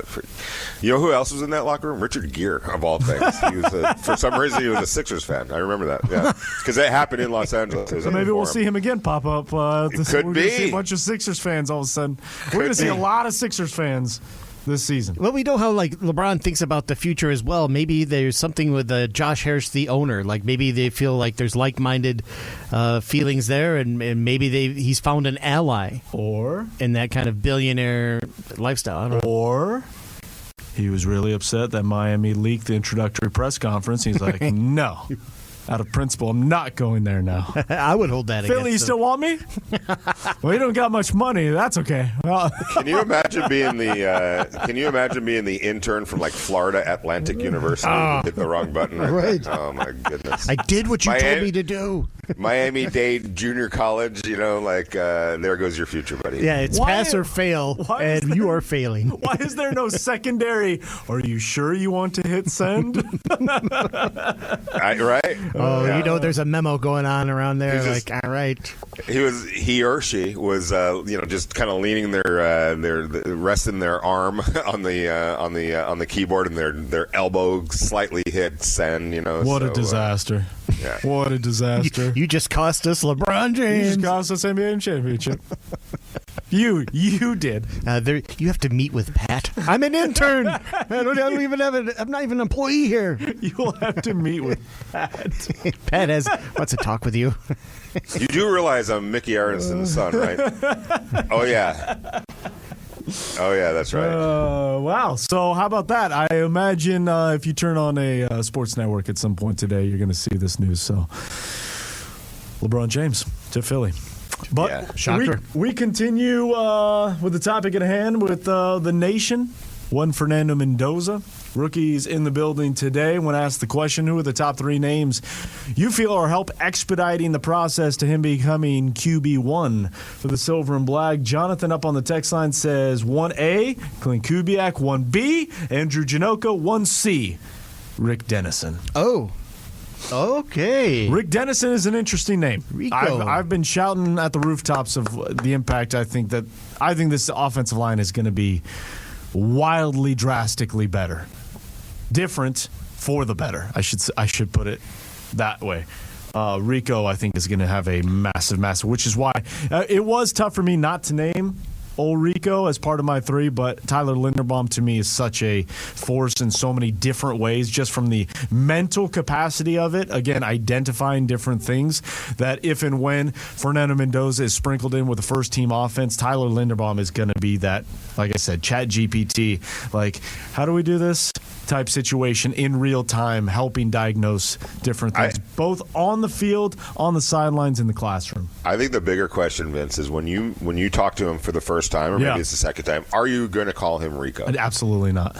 Yeah, exactly. I'm not. Like I'll in this platform, I'm good calling guys by their nicknames, but unless I develop a relationship to where they are good, absolutely not. He is right because I've heard a few, so I'll just leave it at that. But I mean, in hockey locker rooms, it's tough, man, because everybody's got a nickname, and right, like even if it's not a nickname, like William Karlsson is Carly, but Carl, you got to know Wild like Bill.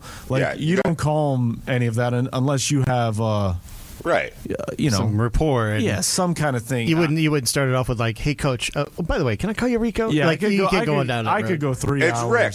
I could go it's 3 Rick. hours on that kind of stuff. That's locker room etiquette that I don't necessarily know if fans want to hear about, but I hate it. It drives me nuts. Sorry about that. I'm not surprised by your answer, but from all of us, thank you. Yeah, but you would think like somebody like me, the way on this, like no, I'm calling everybody by their nicknames. I'm like, hey, Nando, come on over here. Let me bend your ear a little bit. Absolutely not. I'm also not the one that says coach. I don't. No, he's not my coach. Yeah. What do you mean? He's.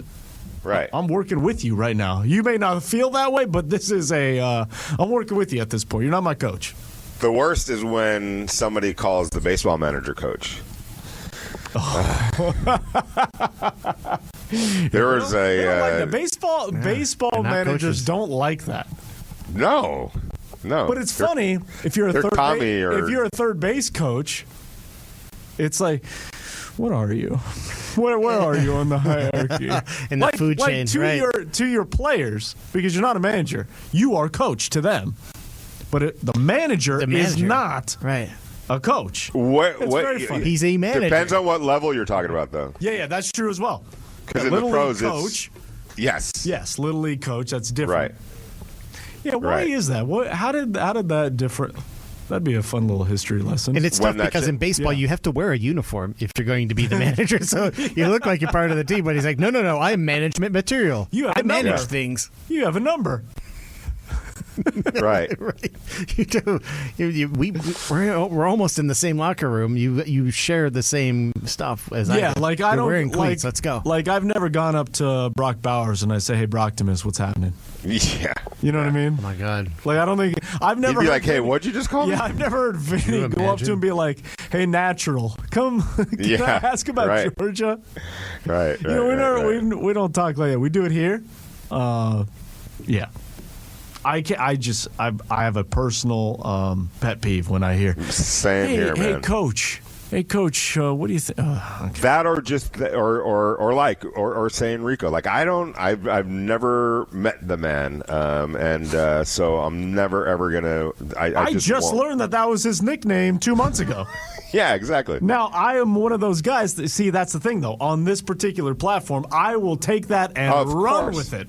As you because should. I love that. His name, they call him Rico? That's unbelievable. It's all about platforms in life, right? It's all about where you are. It's all about look at Vince, I can imagine, Clay, I'm sure you as well. Like, if I was in a class in high school with some of my buddies or just my friends, I'm a chatterbox. Like, I'm talking and talking and talking. But do you ever notice that? It's like when you went from class to class back in the day, it was like usually 6 periods or so. Yeah. And how different you acted depending on what your surroundings were and who you were surrounded by. Like, there were classes that I probably never said a word the entire semester because I just didn't know anybody. I wasn't like that with any of the people in my class. Yet there were other classes where I couldn't shut up, like to the point where the teacher was telling me to shut up. So it's interesting how you adapt to your surroundings in that regard. Yeah. So, like, for example, the Golden Knights' first head coach, Gerard Gallant, his nickname was Turk. Right, and there's a whole story behind that. I don't need to get into it. But he literally said, "You guys, you can call me Turk." Like, that's cool. So that's fine. Like Antonio Pierce, I remember at one of the first things he goes, "Just call me AP."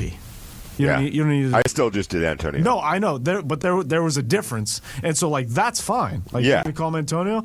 But he has legitimately said to either a person or the group. I remember he told me, just call me AP.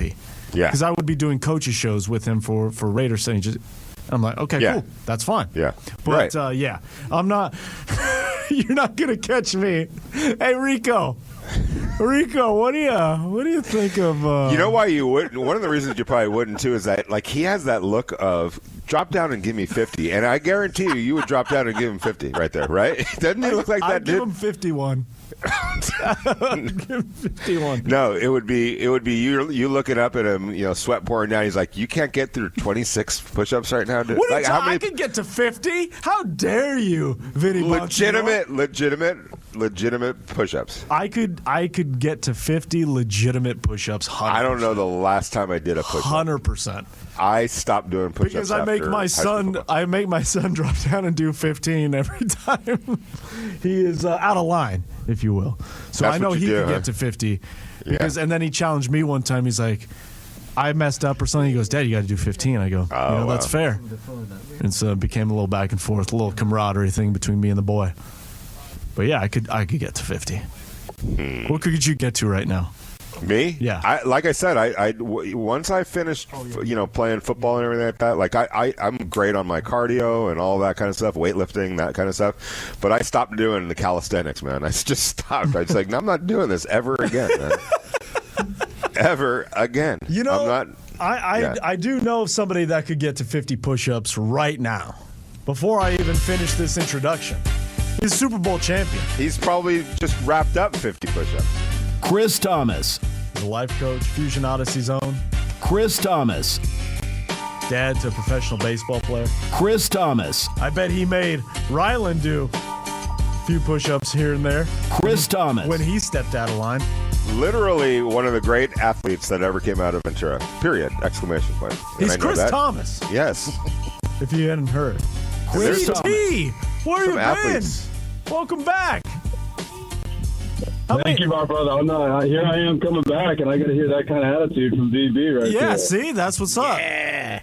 How many push-ups? How many push-ups can you do right now without stopping? He's going to go one-handed or two. One arm. Like the Zohan push-ups, like the Zohan, or real regular push-ups. Regular push-ups. Man, I haven't done push-ups in a long, long time, but I'm guessing maybe 40 without stopping. What that's Super Bowl champion right there. That's Super Bowl champion. SBCT. CT. That's right. When was the finest, baby? That's right. When did actual push-ups and jumping jacks stop for a professional athlete?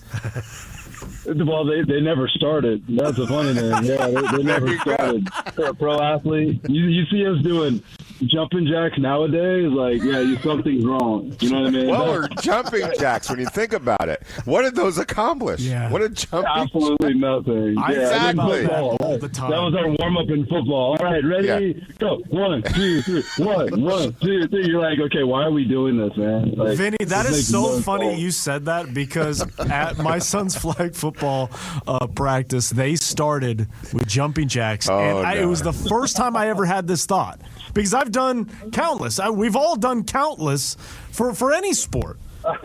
And I remember I was sitting there as a parent being like, what is that doing right now? Like, how is that? 1983 is calling your name. That was unbelievable. Anyway. V, you were like Jerry Maguire with Cuba Gooding and Tom Cruise in that Camel Toe commercial. Like, you know what? I got to pull him. This isn't the right gig. Yeah, what are we? I had thoughts of like, we're in 2026. I feel like we have a lot more things to get the blood pumping, more functional use at this particular. But again, I stayed in my lane that day. CT, you'll appreciate this as a parent. I stayed in my lane and I waited till after, and we'll figure things. But yeah, I did have those thoughts. All right, welcome back in. A lot to get to. LeBron James signed in Philly. We can get to that at the end. But I want to talk Raiders. We got to get to Raiders. It is training camp. Rookies reported yesterday. Training camp begins with the first practice on Wednesday. Take me into the time machine, CT, of what these rookies and this report date looks like for these Raiders rookies. Right, because the first practice is next Wednesday. What does this look like for them? What are they going through today, tomorrow, leading up to when the vets report on Tuesday? It's interesting because there's no cookie cutter response because everyone's different, right? The first, second, third rounders, they know they have a roster spot. Right, the 4th through 7th, even though they got drafted, and they're not sure that they do. And then of course the free agents, they know they don't. Right, so it's a little bit different for everyone. I think on some level for everyone there are some nerves because I think the first, second, third rounders want to make sure that they're on their end justifying, warranting the pick selection. Right, and then I think the other guys the nerves are going because they know that every rep they get is an audition, particularly the guys who are free agents, right? There is no, I'll just take this rep off for a guy who's a free agent rookie. There is no, let's just take this rep off for a guy who's a, 5th, 6th, 7th rounder. So I think it's different for everyone, but there's definitely nerves because this is the start of potentially the next chapter of your life in the NFL or potentially the end of a chapter, pursuing the NFL. So it's a lot of nerves with a lot of excitement to just kind of get going with everyone and demonstrating what it is that you are and why it is that you can contribute to the success of the team. So a lot of nerves for sure. I think anxiety, excitement, a bit of ambivalence as it relates to all of it. Chris, I know you, like me, hate the word failure, so I'm gonna try to not use the word failure. But when you are that 6th or 7th round pick or an undrafted free agent, you have to deal with whether you want to say mistakes, not coming up with the play, whatever the case might be. But in a rep that doesn't go well, how do you fight that? That almost human nature to dwell on that so that it doesn't affect the next rep and the next rep after that, knowing, like you said, that everyone is on a different journey. And when you are that 6th or round pick or 7th round pick or undrafted free agent, you can't afford to have those types of reps. Yeah, you know what I think it is, VB, is like anyone who's reached the NFL, even signing with an NFL team, has an intense level of competitiveness within them.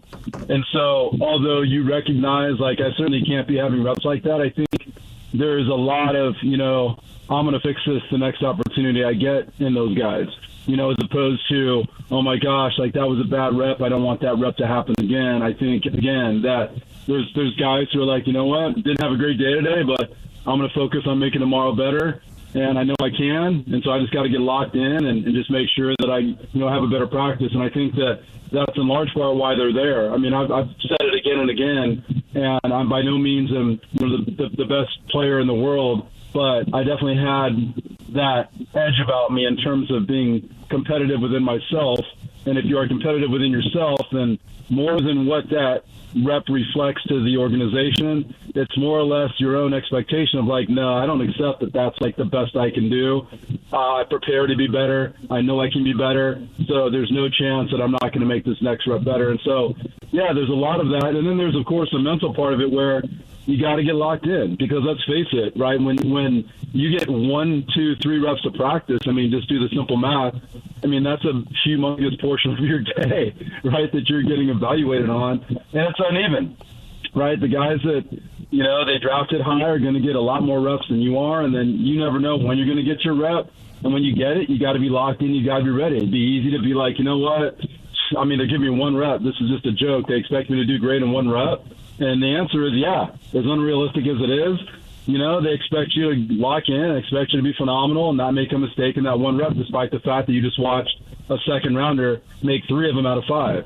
It's uneven. So there's a huge mental aspect to it that I've always found fascinating, but I was able to actually do that part well. What did you remember from the 1999 season as Mike Martz tried to install this offense? How quickly was it able to be grasped by everybody, including the wide receivers, of what was needed to be done? And what was that moment when you were like, okay, this is working, and the whole team was beginning to buy in? So that was a little different for me because I started with the Commanders, and the Redskins at the time. And so I wasn't there in training camp with the Rams. I was in training camp with the Redskins, ended up making the team, and then pulled my hamstring and then got cut. Okay. And so I went to the Rams 4 games into the season, I think.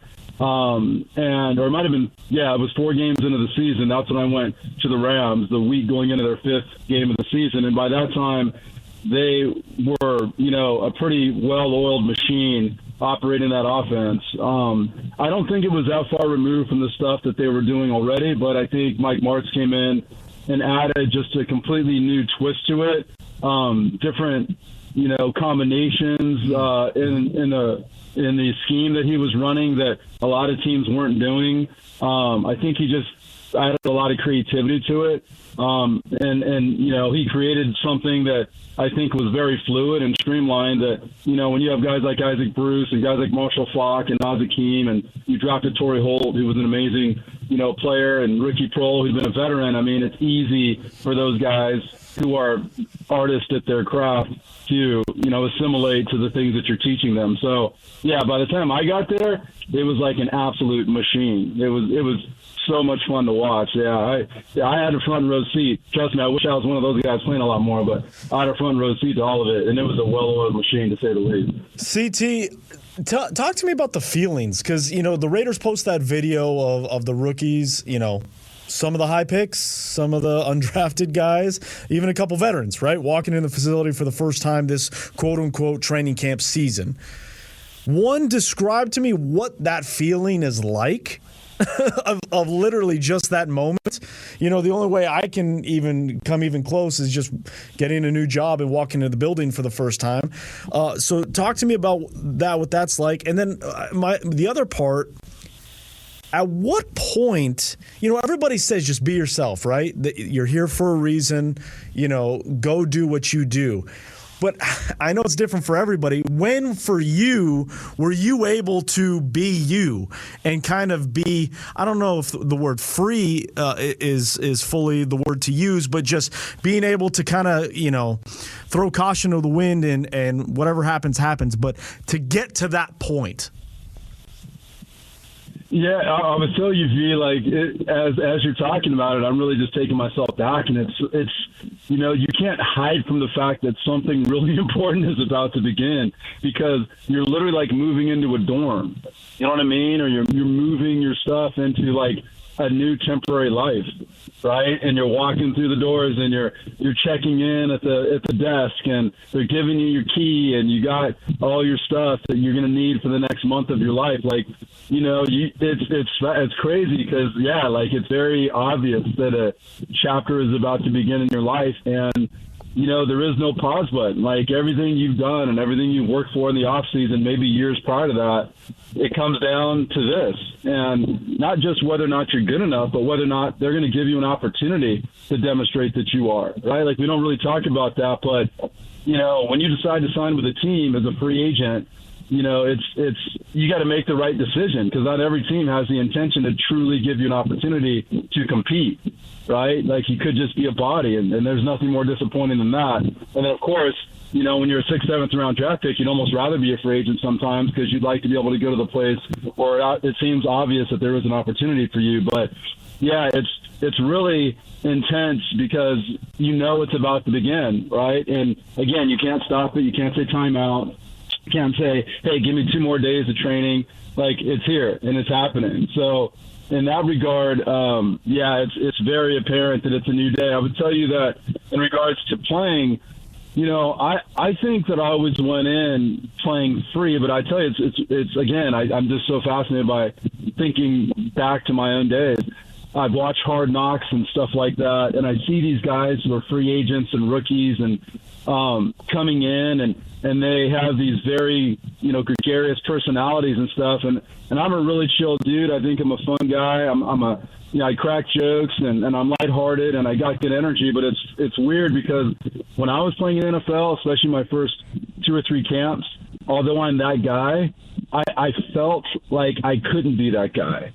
It was weird. I felt like, they might look at you like, who are you to act like you've already made this team, and thinking like you're nice and comfortable and displaying like this, hey, I'm here and I'm just going to be me attitude. It's weird because I honestly felt like I couldn't do that, or else they might interpret it in a way that was negative. Like, this guy thinks he's already made it. So I never did it. And it's really fascinating. And I honestly think it kind of was one of those things, and maybe it's why I continued doing it when I was with the Niners and I played so well. And I got preseason player of the game, and I'm just doing what, they told me to do and getting interviewed. Well, that was the beginning of me starting to get cussed out by the head coach and changing my future there. I made that team, but he made sure I didn't make it the next year. And that's what I mean. Like, I was just attempting to be me and just going with the flow and doing what they told me to do. And that got me, basically vehemently cussed at nonstop for an entire season. And so, yeah, moving forward, I was never a guy who even attempted to act like he belonged, because that guy made sure that I felt like I didn't, It's Chris Thomas here with us on Raider Nation Radio, the Morning Tailgate. Go on Instagram and follow Chris on Insta at Chris47Thomas. You can see his tap link there of how he makes a great impact on all sorts of athletes, from student to pro. Chris47Thomas on Instagram and at Fusion Odyssey on X. Thank you, Chris, for your time. Excellent perspective. Let's do it again soon, my friend. Thank you for it. All right, my brothers. Have a great weekend. All right. Thank you. All right. The Morning Tailgate rolls on as we are asking you, which player or coach will have the greatest impact on Fernando Mendoza starting? We're taking your calls and texts next here on Raider Nation Radio 920. Vince, Vinny, and Clay want to hear from you. Call or text the show at 702-365-9200. Now, back to the morning tailgate. You know, Brady's got a very well-developed idea of what makes that position work, you know, and what makes a player at that position work. And that's why I think, again, it's so important that Mendoza has some of the, I'd say intangible qualities that Tom has. That is one Albert Breer who was nestled in to the process of drafting Fernando Mendoza to the Raiders. Welcome back in, everybody. 702-365-9200. We'll open up the phone lines one final time. Get your final thoughts at the end of the week, ahead of the final sit-down. The three names you believe, the three people, the three influences who will have the biggest impact, the biggest influence, expediting the process for Fernando Mendoza becoming that starting quarterback, because it's going to happen. It's a matter of if, not when. No, it's a matter of when, not if. When? When that will would it be be? a scary thought if it was a matter of if. It is not. Funky Raider says, good morning, my Funketeers. I would have the three as this. 1, Kubiak. 2, Linderbaum. 3, Cousins. Been a member of Raider Nation since 72. This year feels different. Yeah, Cousins is kind of like, it's almost I wouldn't say it's a responsibility, but there's a certain amount of leadership and certain qualities of what he's doing that he wants Fernando Mendoza to absorb and to replicate, especially in these early portions of camp. And, and obviously, as you talked about with Chris Thomas, when was that moment when you could just go and be free? So there has to be this lead up of preparation in order for that to happen. Mm-hmm. Yeah, 2.5 hours into the show, and that's our first Kirk Cousins pick. And it's that what makes that interesting is the fact that when Kirk Cousins was being courted, however you want to look at it, on the resume or on the job description for the Raiders for that veteran quarterback, one of the first bullet points on the job description, Clay, was you need to help the number 1 overall pick, Fernando Mendoza, get to where we need him to get, which is the franchise quarterback. And we've said that since the day Kirk Cousins was signed, and even before that, when it was just talks of Kirk Cousins being the number 1 or being brought in. His number 1 job is going to be helping Fernando Mendoza get online and get up to speed. So, I didn't have him on my top 3 list, and it was tough because of that. But it's almost silly to think that he is not going to be a massive piece to that. So I guess joke's on me. I guess I need to hardy hard. I guess I need to look at my list again. But I'm not, because I already wrote it down and I already said it. But Cousins is integral into this success. There's no doubt about it that's one of the guys. We've already heard Fernando talk about how the biggest things that Kirk's already talked to him about is the mental, is the preparation. And what's funny is that is the thing that we look at Fernando glowingly about, is his ability to prepare, his willingness and love of the process, of the grind, of the preparation, and the fact that he is learning that there's levels to preparation, especially at the National Football League. You love hearing that as well. 702-365-9200. Let's get out to the phones. Raider Dave in Denver weighing in on the subject at hand. Good morning, Raider Dave. What do you got for us? Yeah, first, I'm an engineer, and I'm working as hard as I can to create this giant fan to send our 85 degrees towards Vegas to help you guys out. Nice. Thanks, buddy. Oh, my Appreciate goodness. You. It is such a problem, though, because all it does is it sucks this stinky-ass air from someplace around Kansas City. Hey, yeah, with the good comes the bad. Yin and yang. I think that's how that goes. I think the major three that are going to help, get Mendoza on the field is guard, center, guard, and you can one of those names is already there. Maybe two, maybe three. I don't know, but man, I think that's really going to be the key to keeping people out of his face, whether it's either quarterback, to be honest with you. So let's really hope for a magnificent lineup against that week 2 preseason opponent all week long during the scrimmages with the Texans. Man, I think that's really where the bread's going to get buttered here. We'll figure out if we can keep the A gap from people blowing it up. I don't know what's going to happen with that, but let's hope that that would really get shored up, because if that happens, then the run game goes. If the run game goes, that takes the pressure off the quarterback. And if the run game goes and takes the pressure off the quarterback, guess what? They stick 8 and 9 in the box and try to stop it. Then after that, you can hit them over the top with any one of our 4-3 speed guys.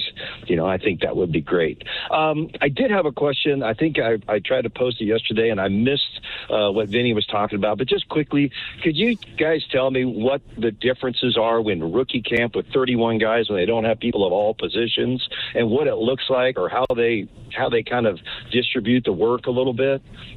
Are you talking about like rotations and early stuff? And in the off season after the draft when they hold rookie camp?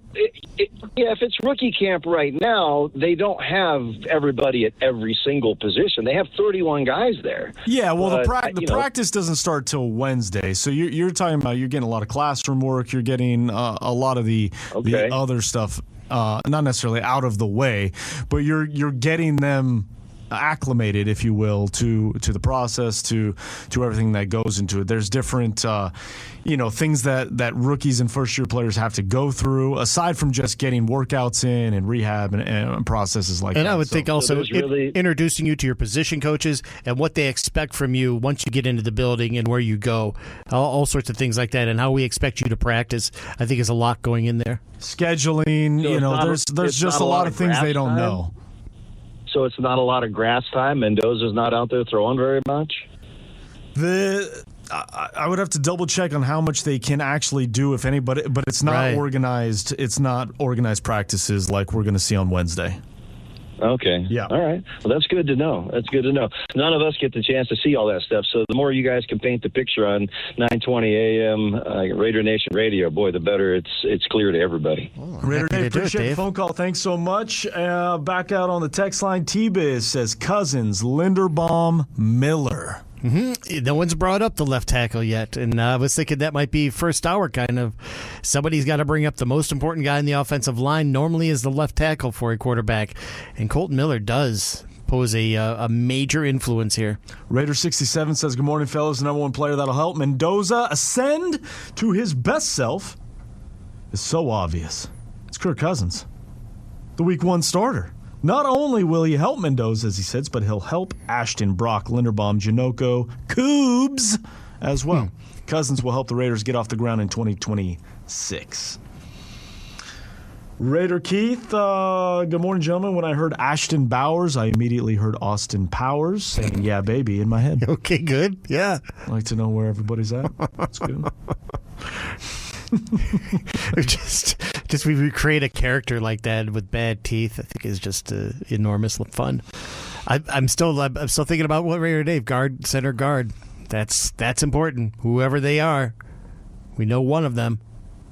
Salsa Sal says, I'll take a 5-10 season with Mendoza playing 75% of the season anytime, and him showing the improvement through the weeks. I think that was in relation to the call from Oliver, who wants Fernando to marinate the entirety of the season. All right. Dame in Oakland, Mendoza. One is Mendoza. Oh, he's saying Mendoza will be the one to help Mendoza. That's a good answer. That is the next level. That's like 4D chess. Who are the 3 guys? Well, the one is Mendoza. Mendoza will have to recognize, voice the things that aren't making sense. 2 is Brady. He'll have to take those things and give Mendoza the why. And 3, quarterback coach. He'll have to clean up and refine the technique in Fernando Mendoza. The beauty about Fernando Mendoza, by all accounts, and not just by all accounts, by the account, Clint Kubiak talked about how he's asking a lot of questions, how he has been very vocal in the quarterback meetings, in the offensive meetings, things of that nature, in terms of asking those questions, the why. So in terms of Tom Brady answering the why, I'm sure he'll be a part of that equation, but the fact that Fernando's already asking those questions inside the building, Clint Kubiak, Janoko, those are the guys that could help answer those why as well. But again, in my opinion, a lot of those answers are going to come firsthand during training camp as he goes through the bumps, the dips, the highs and lows of the good and the bad. 702-365-9200. Coming up next is the final sit-down, but not before Clay has a present for you. And it's the Totally Tubular Festival. It takes place tomorrow night, Saturday, July 25th. Sahara Pool, beautiful venue, and this great 80s rock band New Wave festival is coming into town. You don't want to miss it. A Flock of Seagulls, Thomas Dolby, Bow Wow Wow is there, Tommy Two-Tone, The Escape Club, Animotion, and more. You can get your tickets very simply to this wonderful 80s festival, Totally Tubular, by being caller number 9 at 702-365-9200. Morning tailgate. Oh, Paisan. Oh! Back up. I'll talk to him about it. I've been telling you for months now this guy's no good. I want to sit down. All right. Answer the phone. I want to sit down. Hey! On Raider Nation Radio 920. It is the final sit-down here on the Morning Tailgate, Raider Nation Radio 920. Big thanks to our guests on today's Friday edition. Alex Eschelman, KTNV. Super Bowl champion Chris Thomas, regaling with his reminiscing. He got lost in that. He was like, wow. He did. He was like, I haven't thought about that in years. Good question out of you. Obviously. Of course, without a doubt. No, because that is always the interesting part, because coaches always say, you want everybody to come in and be themselves, and there's a reason you're here. You want you to play your game, do what you do, also be coachable, right? But it's easier said than done when you're dealing with human beings and nerves and anxiety and the pressures of, not just fulfilling a contract, but making a team. What did he say? The worst thing that could happen is you realize that you're just a camp body. You don't want to be just a body. You want to make a team. You're trying to create a livelihood. So that's why, it's easier said than done. When are you able to make that kind of release, if you will, that freedom, letting go and just caution to the wind almost? And this is also contingent on I'm totally healthy, and I'm not not impinged by any little tweak on my knee, my shoulder, anything like that. That also plays into it as well. It's tough. It's tough stuff. So, grumpy ass Mexican on the top text line. Hey, Gam. Morning, guys. Just getting a chance to check you guys out. What's the word of the day?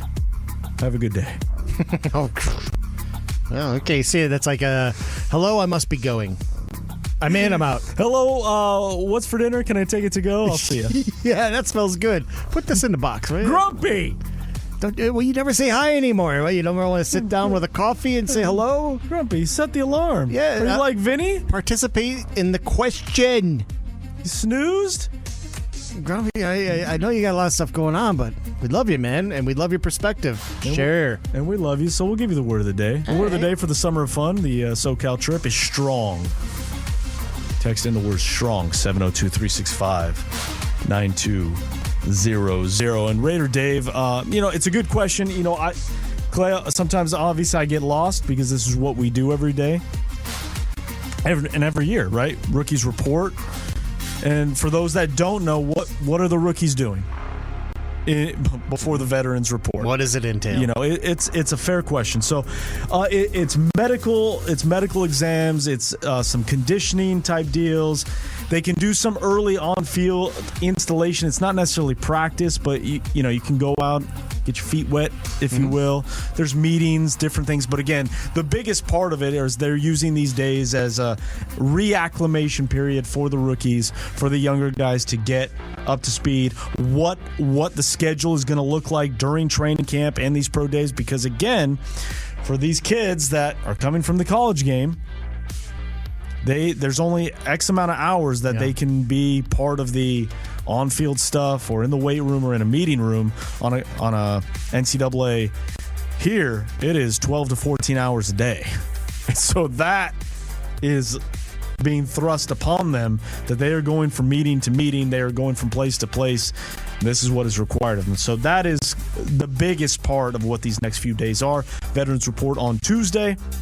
Practice on Wednesday. We are back on a Monday, getting you set for the start of training camp. For Vinny Bonsignor, for Clay Baker, I'm Vince Sapienza. Make sure you stay with Flash for the Silver and Black JT the Brick from 12 to 2. Unnecessary Roughness with Q Myers from 2 to 5. Have a great day, everybody, and an even better weekend. We'll talk to you on Monday.